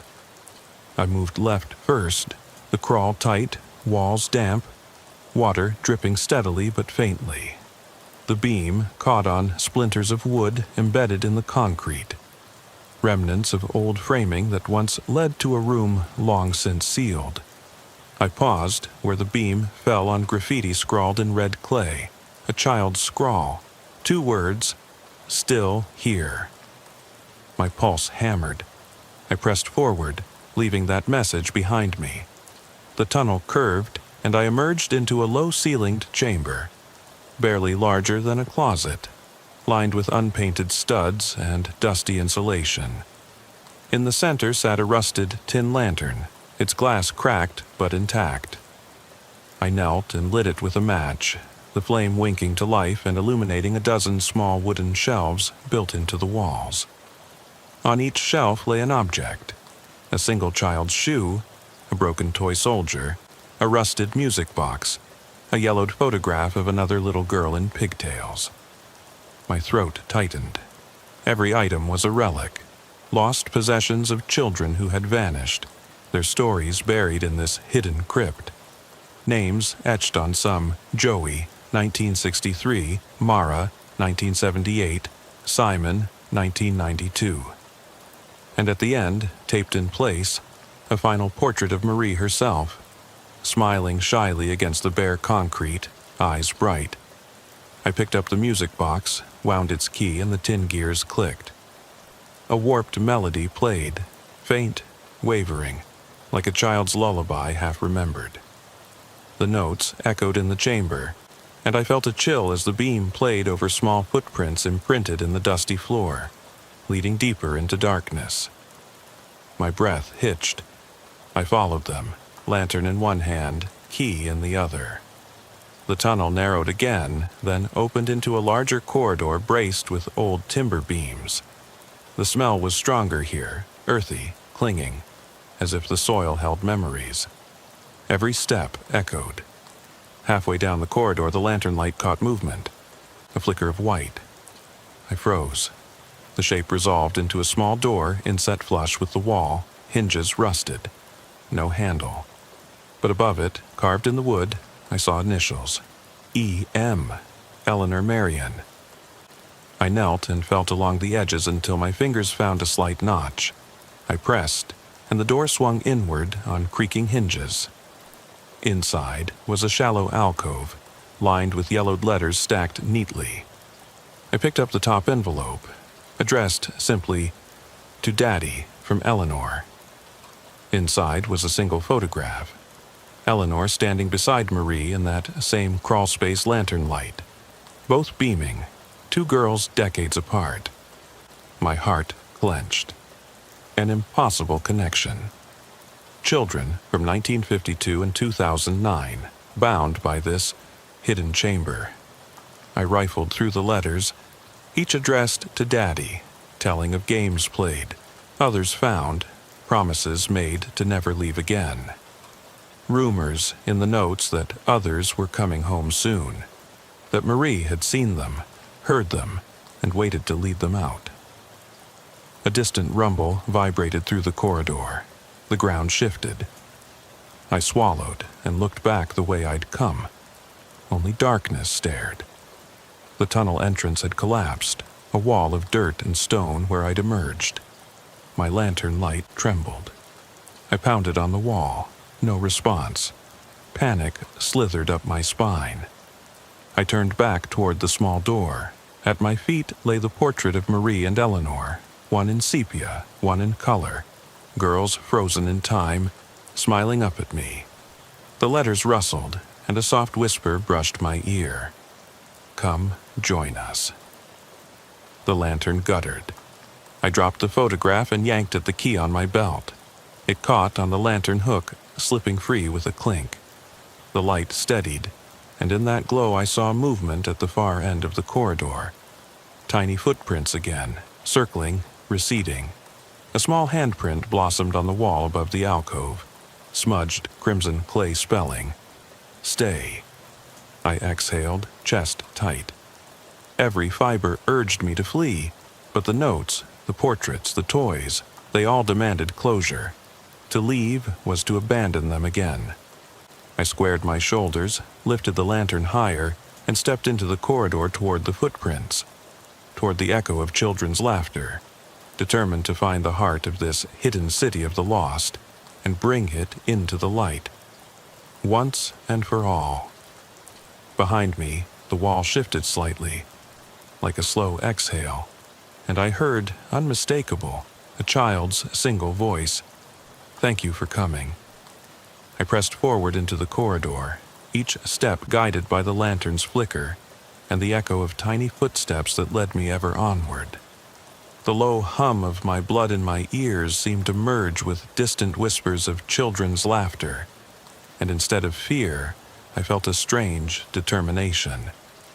I squinted at the walls, rough concrete, wood beams, soaked insulation. But now, in the lantern glow, the surfaces seemed almost welcoming, as if the very structure invited me deeper. The footprints before me curved left, descending slightly, following the trench of an old utility pipe that ran along the floor. The leather of my boots squeaked against the damp stone. I clutched the key in my other hand, its pitted surface cool and oddly comforting. Whoever, whatever, had left it for me to find, I now realized it was never just a key for a door, but a token, a bond, a call to witness. At the end of the corridor, the tunnel opened into a broad chamber with a vaulted ceiling supported by sagging wooden struts. The lantern's light spilled across walls covered in chalk scrawls. Names, dates, and simple drawings, stick figures of children holding hands. A wide door, a gaping mouth carved into stone. The floor was layered in soil, with tufts of grass sprouting where water pooled. In the center stood a metal chest, its lid rusted shut, chains wrapped around it, padlock unyielding. I stepped closer, lantern illuminating the chest's surface. On the front, hammered into the metal, were two letters, E and M, intertwined. Eleanor Marion's initials, and below, a small heart etched by a child's hand. My jaw tightened. This was the final resting place of her promise. Somewhere inside lay the truths Marie's letters hinted at, why children vanished here, what voices led them down, and perhaps how they could be guided back. I knelt and examined the chains. The padlock looked modern, no relation to the 100-year-old key at my belt. I raised the key, fitting it into the lock. It clicked. I hesitated, inhaling the damp air, tasting iron and earth. My heart hammered. Then I turned the key.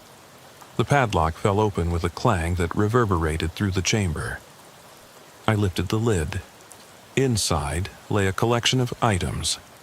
a tattered quilt embroidered with dozens of names in childish script, a cracked wooden music box that looked identical to the one I'd wound in the small chamber above, dozens of photographs. Eleanor and Marie, smiling on the porch, playing hide-and-seek in this very basement. Hand-drawn maps of the crawl space and secret chambers, and at the bottom, a journal bound in leather, its pages yellow and frayed. My fingers trembled as I lifted the journal. On the cover, scrawled in a neat hand, "For you, when you find me." My chest tightened. The music box next to it began to play on its own, soft, slow, that warped lullaby echoing from below. I opened the journal. The first entry read, "I am here with them, but I am not lost. We have made a home in the dark, and we laugh and play until someone comes. When the night is quiet, we wander the halls and leave our marks for our Father to follow. He will come one day, and we will be free. Love, Marie." My breath caught. The writing shifted tone in the entries that followed. References to children, becoming pale, to voices that called from above and below, to windows opening into darkness where no sky shone. In the last entry, scrawled across torn paper, "He has come. The truth is in the chest. Take it and remember us. We are here." I closed the journal, voice hollow. "Here," I whispered. The chamber was silent. No laughter, no footsteps, only the drip-drip of water from unseen cracks above. I moved to pick up the quilt, the photographs, every relic that had bound these children together across decades. And then I heard it. A small sob, distant yet achingly close. My lantern swung toward a corner where the rock wall met the earth floor. There, the soil shifted, and two small hands burst forth, clawing at the ground. A child's face appeared, eyes wide, cheeks smudged with dirt, mouth trembling. It was Eleanor, exactly as she'd looked on that photograph. Hollow-cheeked, hair plastered with mud, raincoat missing but her small frame unmistakable. I dropped to my knees. "Eleanor," I breathed. She blinked, tears pooling in her eyes. "I found you," I said. She reached for me, and in that instant the lantern blew out. We were plunged into complete darkness, the music box's lullaby echoing far above like a siren's call. I fumbled for a match. Sparks flared. When light returned, she'd vanished, and in her place lay the quilt, spread open like wings, the names of Marie, Eleanor, and dozens more stitched in a perfect circle around a central name. You. I stared, chest pounding, mind racing. The quilt trembled, and the names rippled, the center name shifting from you to my badge number, then back again. My lantern flickered. I felt cold breath on my neck, and behind me in the darkness of the tunnel mouth, I heard dozens of little voices whisper, "Stay with us." I dropped the quilt and backed away, my heart thundering. The chamber's walls loosened into shadows that stretched toward me, like hands reaching. The lid of the chest slammed shut on its own, and the music box stuttered, the melody warping into a discordant drone. I fled, scrambling up the crawlspace tunnel, the voices calling after me, "Daddy, stay, come home." I burst into the basement entry room, bathed in dim light. Torres stood at the top of the stairs, his gun lowered, but eyes wide in alarm. "They're here," I rasped, voice breaking. "They're all here." I held up the quilt, trembling. "They won't let me leave." He reached for me, but I recoiled.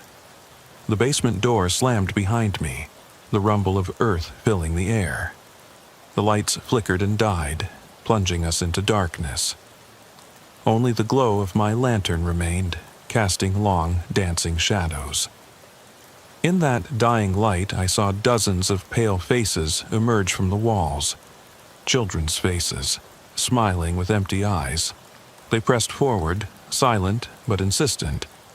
I stumbled back, heart racing, raising the lantern to keep them at bay.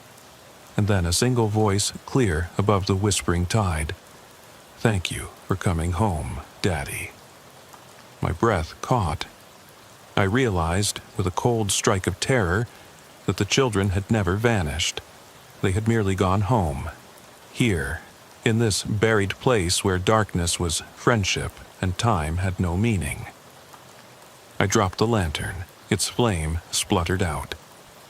Darkness swallowed me. I've never left the basement since.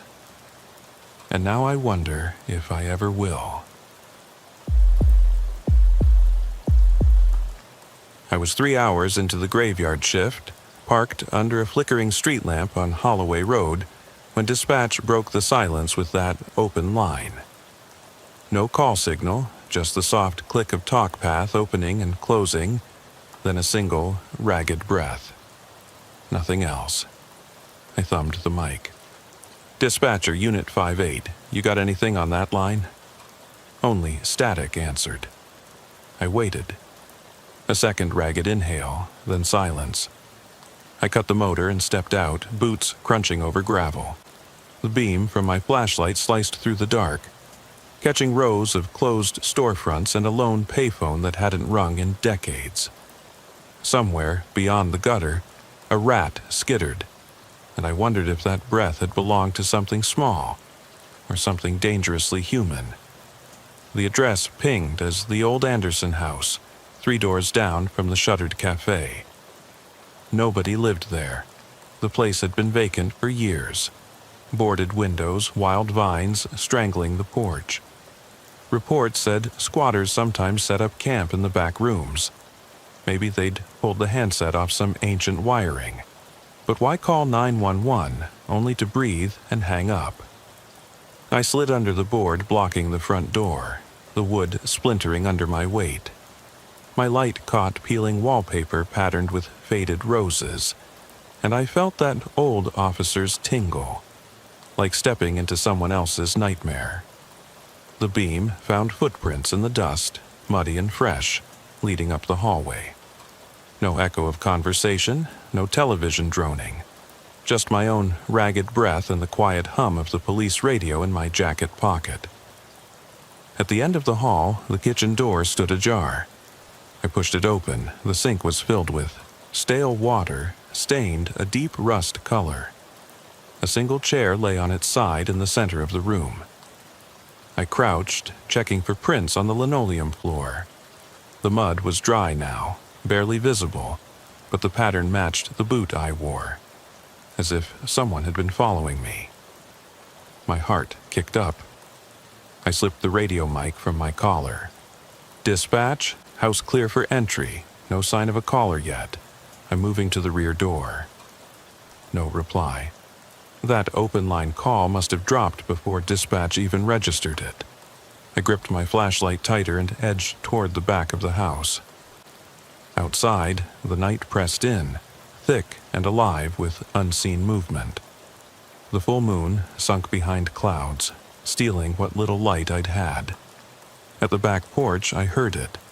A soft creak, like a floorboard settling. I paused, breath suspended, and waited. Nothing. Then saw the door still closed, the knob spinning slowly, not turning, just drifting in the breeze. I eased forward, hand hovering above my holster. That breeze carried a faint click, almost a whisper. "Help!" I snapped my head around, but the yard was empty. The tall grass rustled without a figure. I pushed the door open. My light fell on the living room. Furniture stacked against the far wall, as if someone had swept everything away to make room. The only thing left was a small, battered radio sitting on the floor, antenna bent at a ragged angle. I knelt, turned it on. Static splintered the silence, then faded to dead air. I lifted the lid of the kitchen table drawer nearby and found a cell phone. Screen cracked, but powered on. It displayed a single missed call. 911. No number, no timestamp. I pocketed the phone, unease settling in my gut. The heaviness of the house felt like a living thing. I called out, "If you're here, speak up." My voice sounded thin. No answer. I stood and scanned the shadows. Behind me, the radio crackled again, weak but clear. "Don't leave." My skin crawled. That voice wasn't over the police frequency. It was inside my head. I spun, hand on my holster, adrenaline flooding, but saw only the corner of the room, half in shadow, where the furniture lean revealed a narrow gap behind the wall, a crawl space. I knelt, peered inside. The beam caught a pair of eyes reflecting back at me. Small, human, terrified. A child? Or someone pretending? I told myself I'd seen too many bad horror movies. "Come on out," I said calmly, forcing my voice to stay steady. There was a shuffle, then a small figure emerged. Thin, shirt torn, skin smudged with dust. A boy, maybe 8. He looked at me with hollow eyes, shaking. No words, just trembling lips and that same ragged breath. I reached out, but he lurched back as if fear alone could repel my hand. Then the lights overhead cut out. We were in pitch black. I fumbled for my flashlight, heart drumming so loud I could hear it. When I clicked it back on, boy and doorway were empty. The gap behind the wallpaper was pressed flush. No sign of crawlspace. I spun, scanning every shadow. My radio's open line wheezed again, static, and then the boy's breath, drawn in shallow pants right behind me.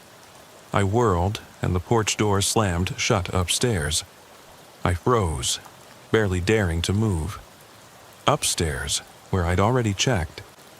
I exhaled, the sound loud enough to echo. The hush that followed was worse than any noise. I let it sit against my ears, pinned myself to the floorboards, waiting for a clue. But the only thing I got was the unmistakable sound of slow, deliberate footsteps tapping on wood above me. I lifted my head to look at the ceiling, every sense straining. The footsteps stopped over my head. A heartbeat passed. Then another. Then a faint whisper, so soft I thought I'd imagined it. "Are you watching?" That was all. No response. No answer. Just the faint, echoing drip of water somewhere deep in the walls.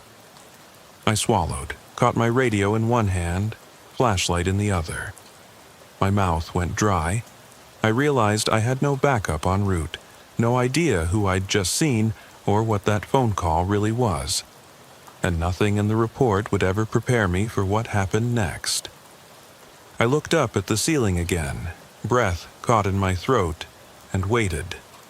The beam of my flashlight trembled against the ceiling long enough for my mind to race through every possible explanation. Squatters hiding behind the walls, a prank pulled by drunks, or something far more sinister that I didn't even want to name. My radio crackled again, open line. I tore it from my jacket, voice tight. "Dispatch, Unit 58, please advise status. I need backup now." Patience stretched thin. The only reply was static, and then the faintest shuffle of paper or cloth, like someone fumbling with a map in the dark. I set the radio down, switching on the flashlight's high beam and sweeping it across the room. No sign of furniture, no closet tucked off to the side, just bare plywood floors and the ripped seams of where the crawl space had been. I swallowed, the dust in my throat burning, and took a slow step toward the staircase. Each footfall felt heavy, as if the house itself welcomed me in deeper. My hand reached for the banister and I felt a chill, metal cold, slick with moisture. I lifted the beam upward. The stairs arched into shadows, each tread splintered and uneven. I paused halfway up, where a single board had been pried loose and lay at an odd angle. Beneath, a rough scratch gouged into the wood, as if someone had tried to carve words. H-E-L, but it trailed off into jagged chips. Something about that half-formed plea made my heart stutter. I climbed the rest of the way and stepped onto the upper hall, breath shallow. Up there, the narrow hallway curved left and right, 2 doors, one on either side. The left-hand door was cracked open, revealing pitch darkness beyond. The right was closed, paint-chipped, a tarnished brass knob dusty. I hesitated, instinct screaming, but the faintest click came from the left room, like a latch settling. I forced my voice low. "If you're hurt, you need medical attention." No answer. Nothing but that low, unsteady hum in the walls. I pressed forward into the left room. The silence swallowed me. My flashlight swept over a mattress on the floor, stained dark brown along its edges. A window stood broken, shards of glass glittering in the beam. A white sheet was draped over something in the corner, the shape tall, unmoving. Muscle memory kicked in. I moved toward it, gun raised. I heard my own blood pounding in my ears. I reached out, flicked the corner of the sheet aside. Beneath lay a bicycle, twisted frame bent over itself, as if someone had thrown it against the wall. That hum in the walls turned into a low moan, barely audible, like metal scraping metal. My chest tightened, and I swallowed around the dryness. I backed out of the room, adrenaline twisting my hands. Behind me, the sheet rustled, though I hadn't touched it again. I whirled. Nothing. The beam landed on the closed door at the end of the hall, and I knew it wasn't over. I moved toward it, every step a decision I couldn't take back. I paused at the knob. My reflection in the tarnished metal stared back, eyes wide, mouth set. Then the breath came again, right behind me, ragged, closer than the boys had been downstairs. I froze, heat flooding my face as the air caught in my throat. "Who is it?" I whispered into the hush. Only my own echo answered. My hand twisted the knob. The door swung inward without a sound of hinges, smooth like an invitation. Inside was a nursery. A single crib sat in the center, empty mattress sagging.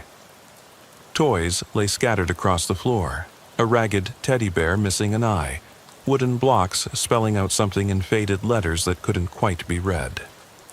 On the far wall, scrawled in charcoal, the words, "Help me," complete this time, urgent and jagged. I stepped forward.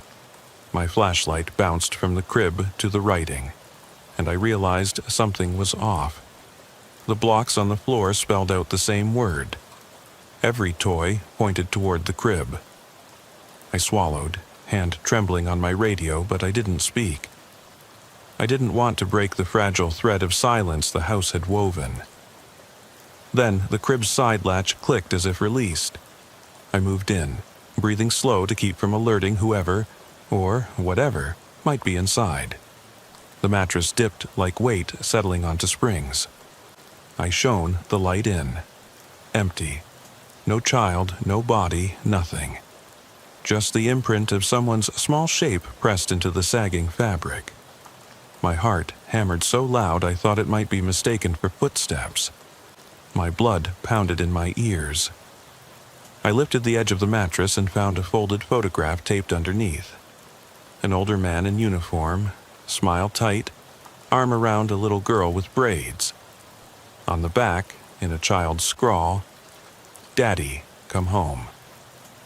I pressed the photo against my heart. I heard a soft whisper nearly lost by the static of my radio. "Daddy?" I spun. The hallway behind me was empty. The hush returned, pressing on my chest so hard I could barely breathe. I realized I couldn't trust my senses. I'd seen footprints, heard breathing, and found a boy who vanished into walls. Now, a baby's cry echoed faintly down the hall, torn by distance and walls.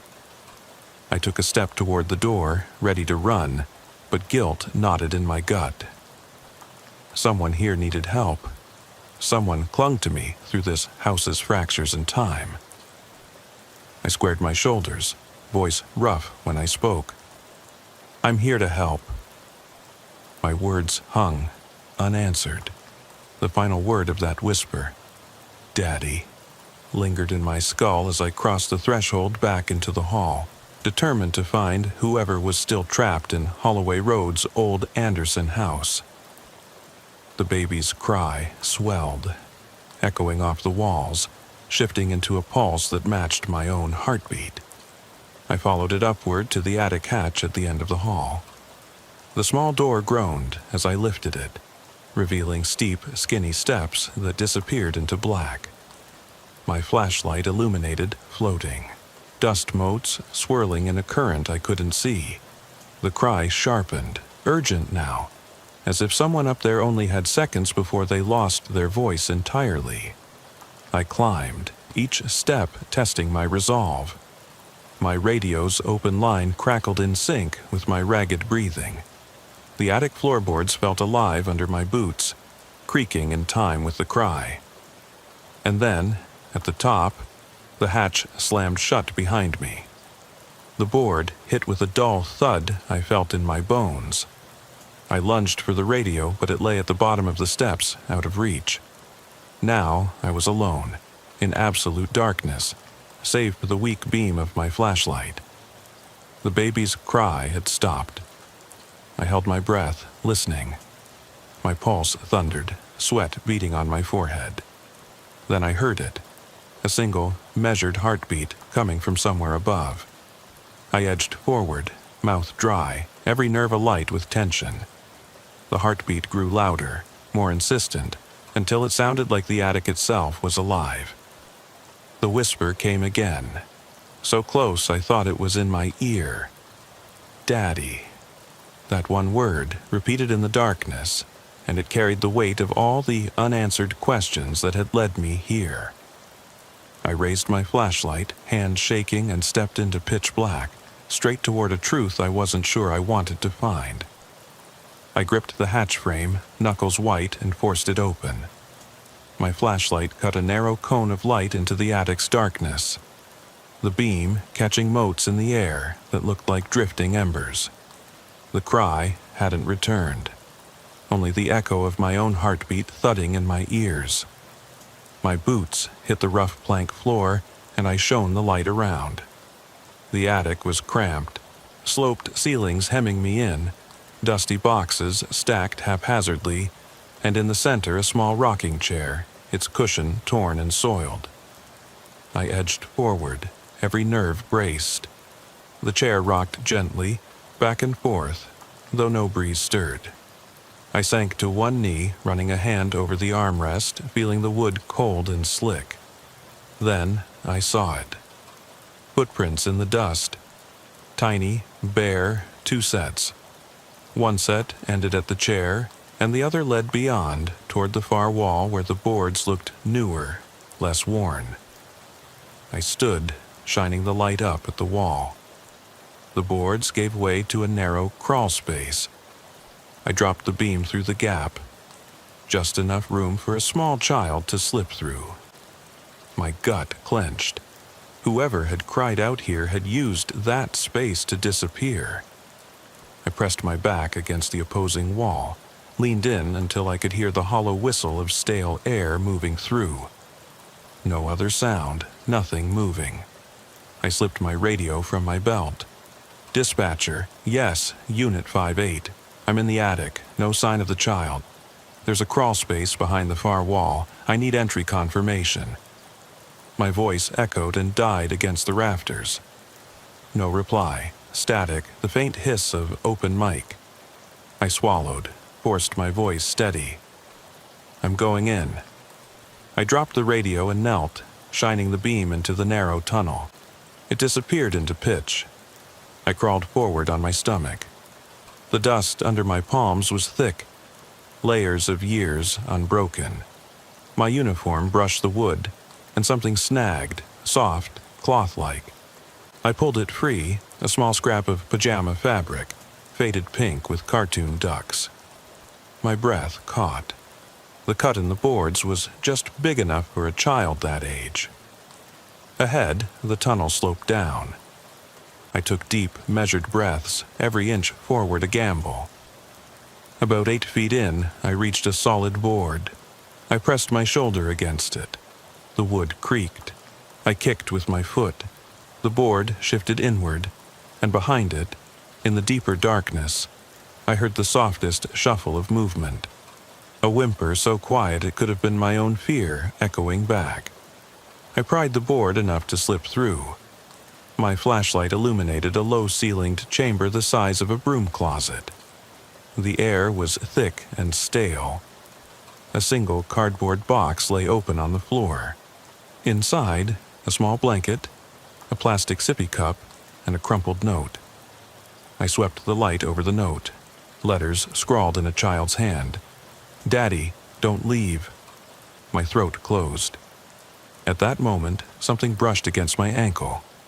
I jerked back, heart racing, and my light flicked down. A small figure sat in the corner, legs pulled tight, arms wrapped around knees, head buried. I crouched, voice low. "Hey, it's okay, I'm here." No movement. I reached out a hand. The child looked up, eyes wide, hollow, skin pale as chalk. Tears carved dark trails down dusty cheeks. I swallowed. "I'm Officer Diaz. I'm going to get you out of here." The child's gaze fixed on me. He whispered, voice trembling. "He said, keep me safe." My pulse hammered. I set the flashlight on the floor, unholstered my radio pistol. "Buddy, do you know who that is?" He shook his head. "He's upstairs, in the shadows." A muffled thump came from above. Something heavy moved across the attic ceiling, slow, deliberate.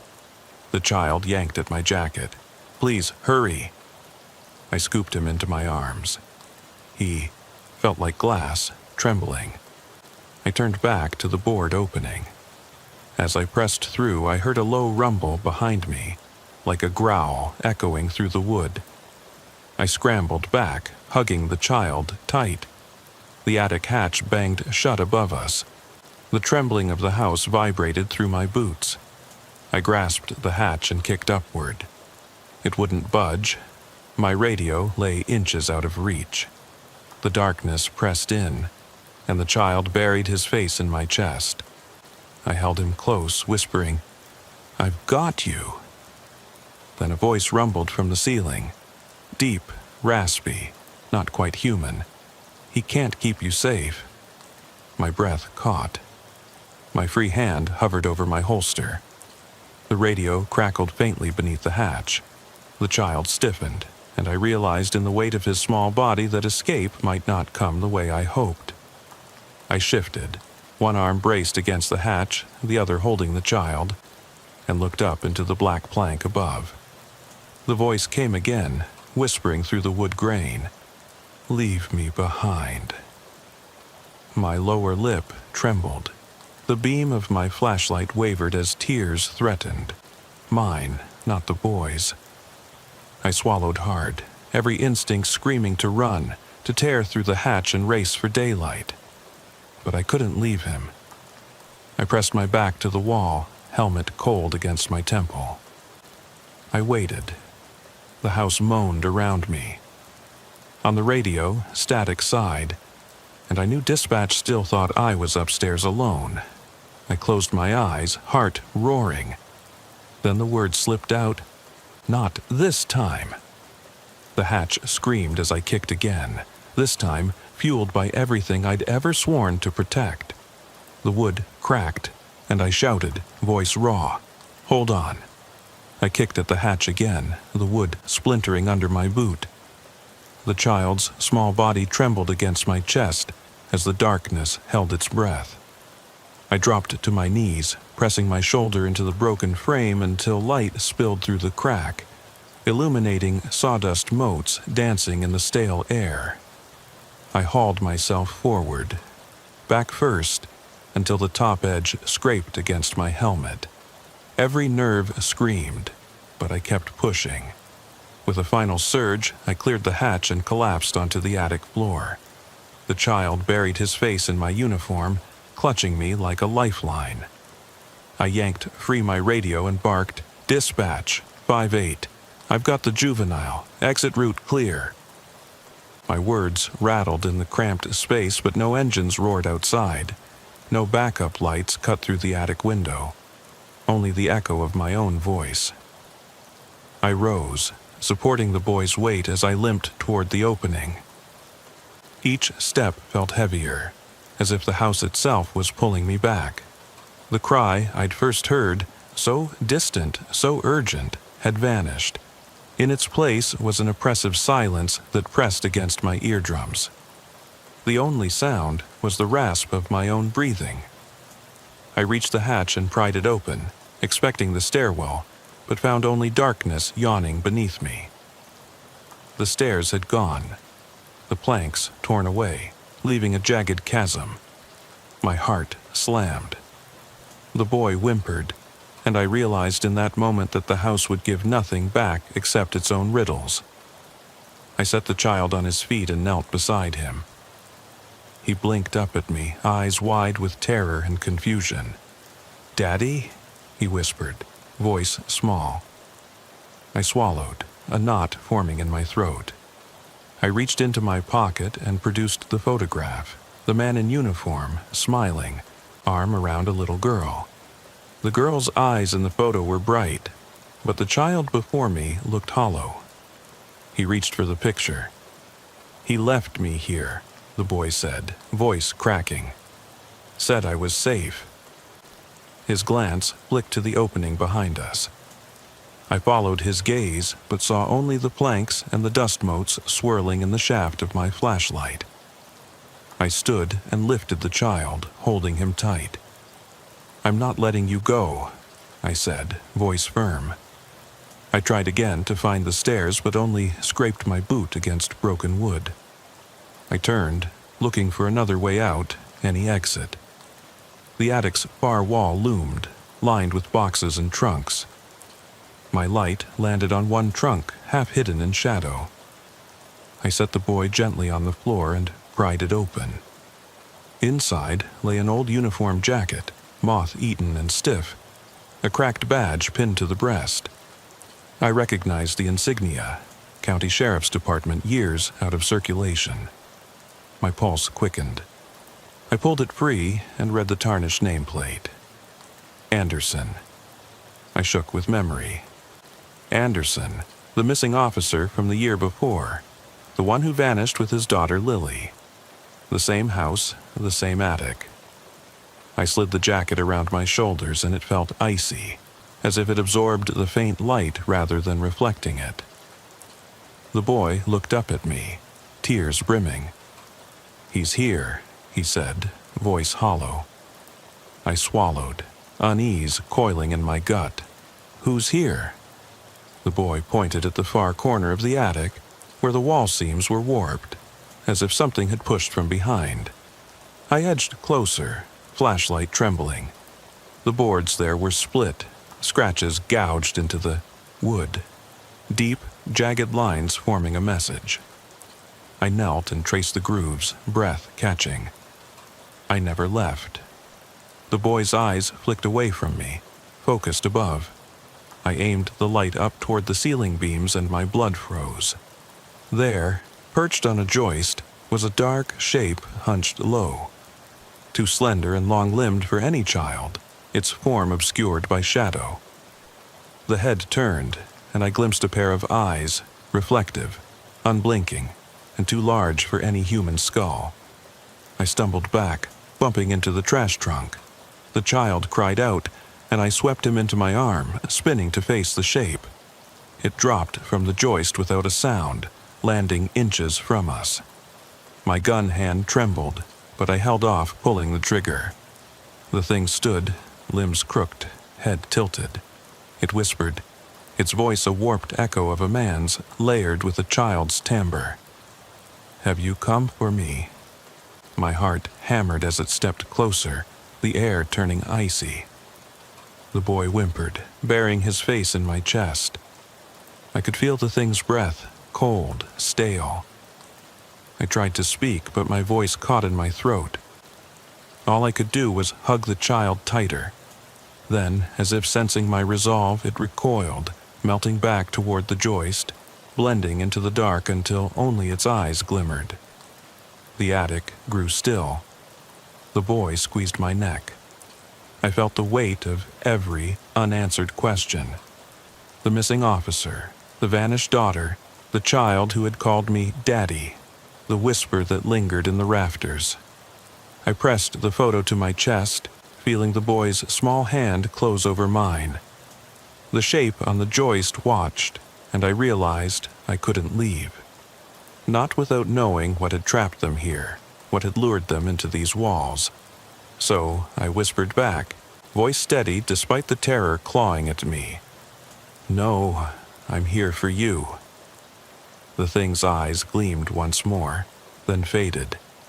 And in that silence, thicker than the house itself, I understood there was no escaping the truth hidden in these boards. A single floorboard creaked behind me.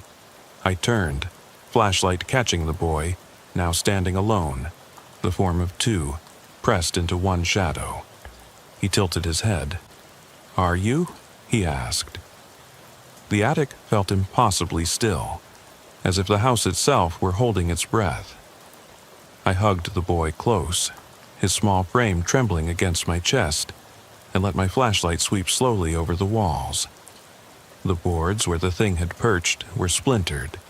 The jagged edges looked fresh, like something had torn its way through the grain. My uniform jacket, Anderson's old sheriff coat, hung heavy on my shoulders, its weight a reminder that I was stepping into another man's unfinished business. I set the boy down gently on the dusty floor and straightened, voice low. "Stay close," I told him. He nodded, eyes wide, pressed his cheek against my leg.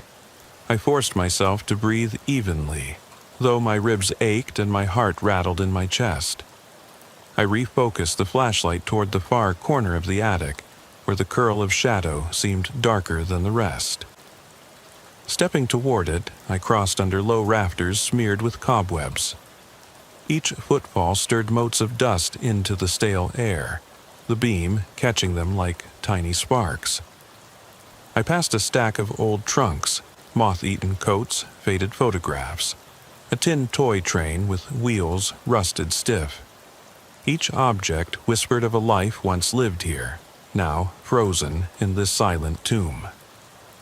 At the end of the attic, the wall seam had bowed outward, as though something behind it was pushing to break free. I knelt, shining the light along the gap. The seams had widened overnight, cracks running horizontally that hadn't been there before. My pulse fluttered. I rested a hand on the old wood, and it felt warm beneath my glove, as though it had absorbed body heat. I looked down at the child. His eyes were fixed on the gap, unblinking. "He's behind there," the boy murmured, voice a thread of fear. "He wants me." I swallowed and aimed the beam directly into the opening. The light disappeared into a crawl space that sloped downward, the planks damp and slick. "Show me where he went," I said firmly. He nodded, stepping forward. I reached for him, hesitated, then let him lead. Together, we entered the tunnel. The air grew colder, thicker, smelling of earth and rot. I half crawled, half slid, inch by inch, the beam bobbing ahead of me. The tunnel opened into a low-ceilinged chamber, narrower and darker than the first. Here, the walls were lined with what looked like insulation panels, but they were stained deep brown, and at the far end, a small puddle reflected the beam's glare. I pressed my boot against the puddle's edge. The water rippled, though nothing had disturbed it. I knelt and touched it, icy, oily to the skin. I traced the perimeter. Halfway around, my glove snagged on something. I swept the light down. A single boot lay half buried in the muck, size 12 county sheriff issue. My breath caught. I reached in and pulled the boot free. The mud clung, peeling away to reveal the name, stitched inside. A. Anderson. My pulse thudded in my throat. The sheriff who'd disappeared with his daughter, his boot, here in this hidden pit. I looked up, beam sweeping the chamber. boxes of files stacked along the walls, discolored manila folders labeled missing persons, then more crudely with the same jagged letters I'd seen upstairs. Don't leave. A new whisper slithered through the tunnel. Don't forget me. I pressed my back against the damp wall, sliding down until I sat, knee-high water pooling around me. The boy knelt beside me, a small hand reaching for mine. He's alone, the boy said. He's scared. I closed my eyes, letting the weight of it settle. Anderson's boot, the files, the hidden pit meant to imprison. I'd come hunting for a ghost, but what I found was a man desperate to protect his child, even if it meant trapping them both. My radio crackled in my belt, but I ignored it. Right now, the facts and procedures didn't matter. All that mattered was getting them out. I folded Anderson's sheriff coat, draped it over the boy's shoulders. His small frame disappeared under the oversized sleeves. He looked up at me, tears mingling with mud on his cheeks. I gave him my flashlight. You stay here, I whispered. I'll find a way out and come back. He shook his head, a voice fierce in its steadiness. No. You stay. I swallowed hard, seeing myself in his fierce eyes, both of us alone in a dark pit, surrounded by memory and fear. I settled beside him, wrapping an arm around his shoulders. The tunnel was big enough for two. If the sheriff had learned anything in his last hours, it was that you didn't face this house alone. I clicked on my radio. Dispatch, Agent 58. I found evidence of a hidden cellar under the attic. Discovery critical, code red. I need a team here ASAP. My voice echoed against the wood. Then I turned it off. No need for their voices now. Not until I knew he could come home. We sat there, the boy leaning against my side, the brim of Anderson's cap shadowing his eyes. I stared into the dark tunnel, listening to the drip of water, the soft shifting of earth. Outside, the world carried on, sirens, calls, the regular pulse of life. But in this place, time had stopped. I slid my hand into my pocket and withdrew the photograph. I held it before the boy's eyes, the smiling officer, his little girl, frozen in a moment before everything went wrong. The boy touched the picture gently. Is that you? I closed my eyes, voice thick. Yes, I'm him now. He nodded, slipping the photo into his coat pocket. He took my hand. Together we closed our eyes and waited. Because whatever haunted this house, whatever had twisted love into a trap, wouldn't give up its secrets without an audience. And I promised, then and there, that I would stay until it told me everything.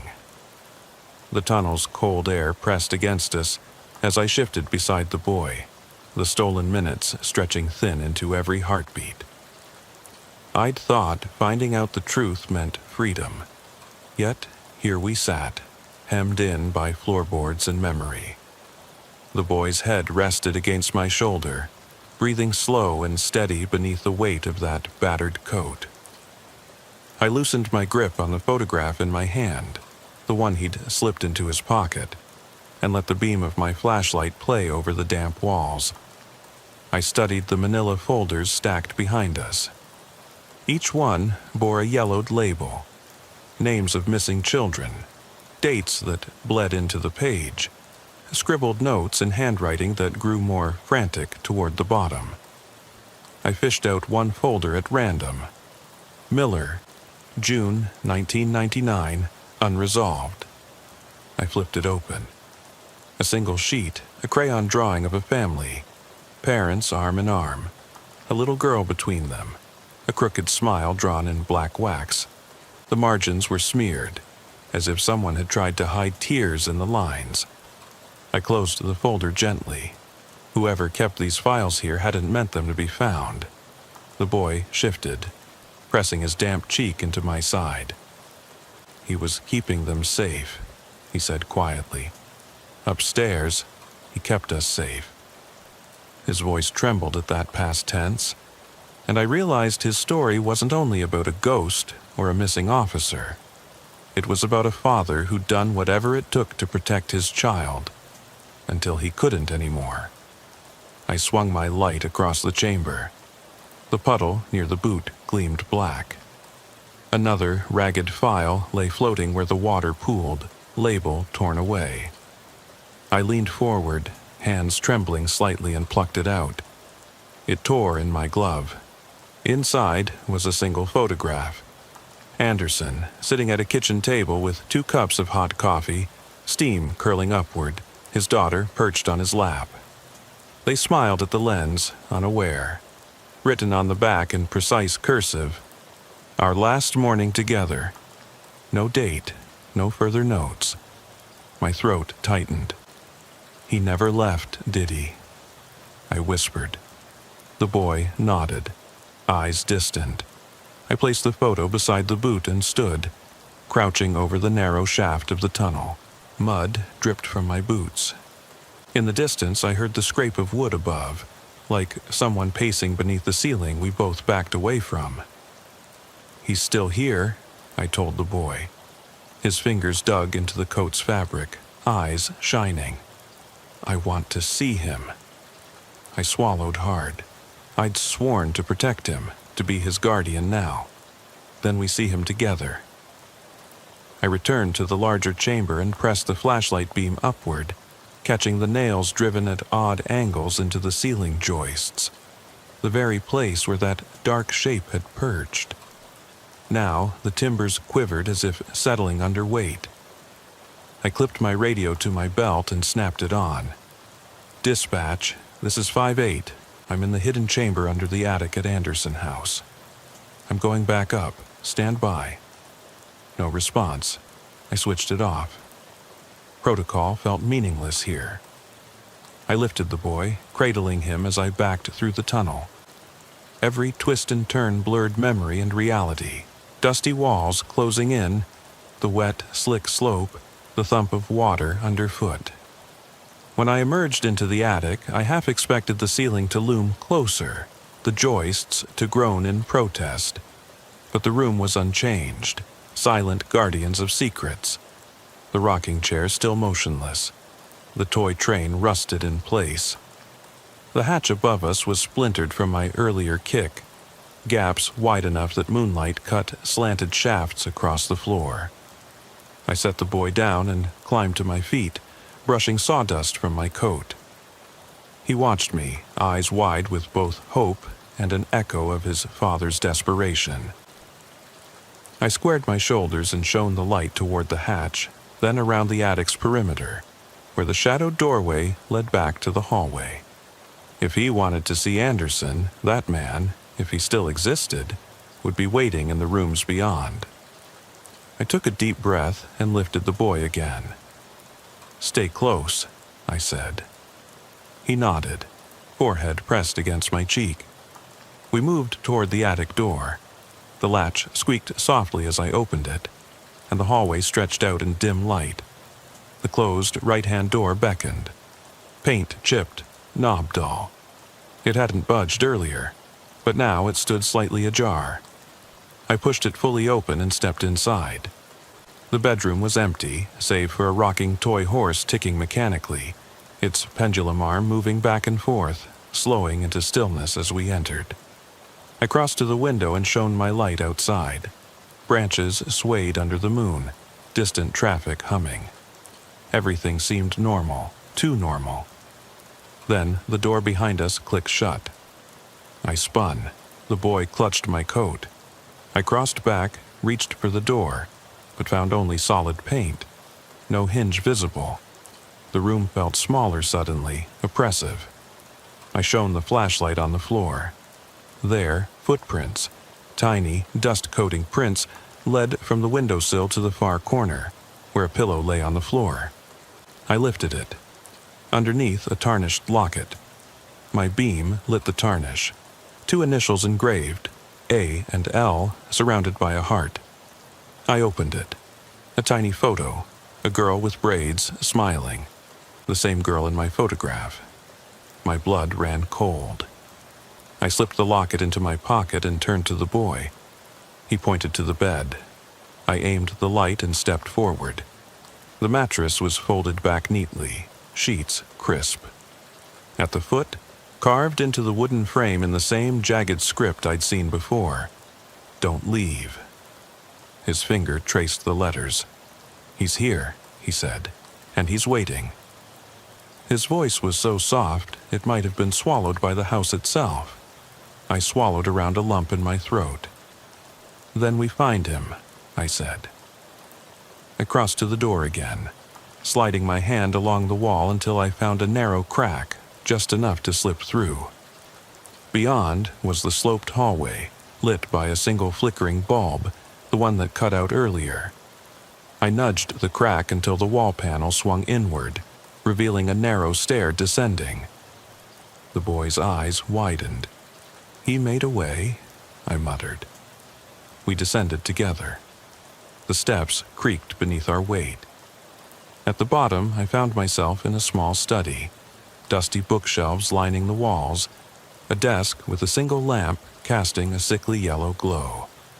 Papers lay strewn across it, Anderson's handwriting, neat until the final pages, where the ink smeared into frantic scrawls.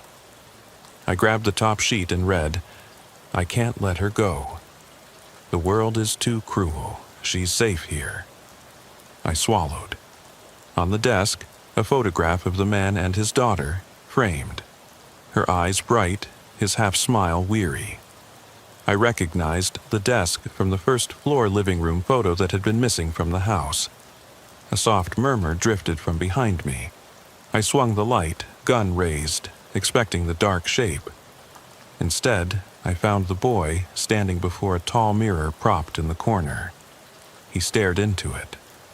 In the reflection behind him stood the officer, older now, uniform stained, face hollow, but his daughter's small hand grasped his own. The boy's breath caught. "Daddy," he whispered. I stepped closer, flashlight trembling, training the beam on the mirror's surface. The officer's reflection tilted his head, eyes locking with mine. Then he raised a hand, slow, hesitant, pressing his palm against the glass from the inside. I drew near, feeling heat emanate from the frame. "Sir," I said, voice thick. The reflection's lips quivered, but no sound came. His daughter in the mirror reached up, placing her small hand on her father's. The boy, behind me, dropped to his knees, pressing his cheek against mine. He wept quietly, and in his tears, I heard that same ragged inhale I'd first answered 3 weeks earlier. I knelt beside him, heart pounding so loud I was sure the man behind the glass could hear it. I held the boy close, whispering, "I won't leave you." His sobs stilled. The reflection in the mirror flickered, the edges wavering, and the officer's mouth opened, soundless at first, then a faint whisper carried through the glass. "Thank you." The girl in the reflection smiled then, cheeks flushed, and she stepped toward me. But the mirror broke. Cracks spidered from the center outward, shattering light into jagged prisms. The reflection dissolved into darkness. The lamp flickered out, plunging the room into silence. I rose, cradling the boy, and led him toward the stairs. Behind us, the walls groaned, as if bidding farewell. Outside, the front door stood open. Moonlight spilled across the porch. I stepped into it, felt cool night air on my face. The boy clung to me, blinking in the light. I led him to my cruiser in the silent street. As I settled him into the passenger seat, I noticed the locket around his neck glinting in the glow of the dashboard. Its chain was tight but not strangling, just enough to remind him of what he'd lost and what he still held. I got behind the wheel and watched the old Anderson house shrink in the rearview mirror. No more crawl spaces, no hidden chambers, but the power of what I'd witnessed pressed on my chest. The boy's eyelids drooped, exhaustion finally claiming him. I clicked my seatbelt across his coat and whispered, You're safe now." He mumbled something I couldn't quite catch. As I pulled onto Holloway Road, headlights sweeping the curves, I thought I saw a figure in the attic window, a silhouette framed by moonlight.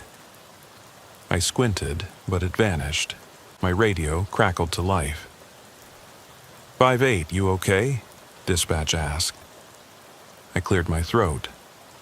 I'm fine. Starting transport to the station. I switched off the radio, listening instead to the boys' soft breathing. The locket's chain tapped against my armrest. I reached out, lifted it in my hand, feeling the initials A and L pressed into the metal. I closed my fingers around it and asked aloud, to the empty passenger seat, to the house behind me, to every echo of unanswered calls.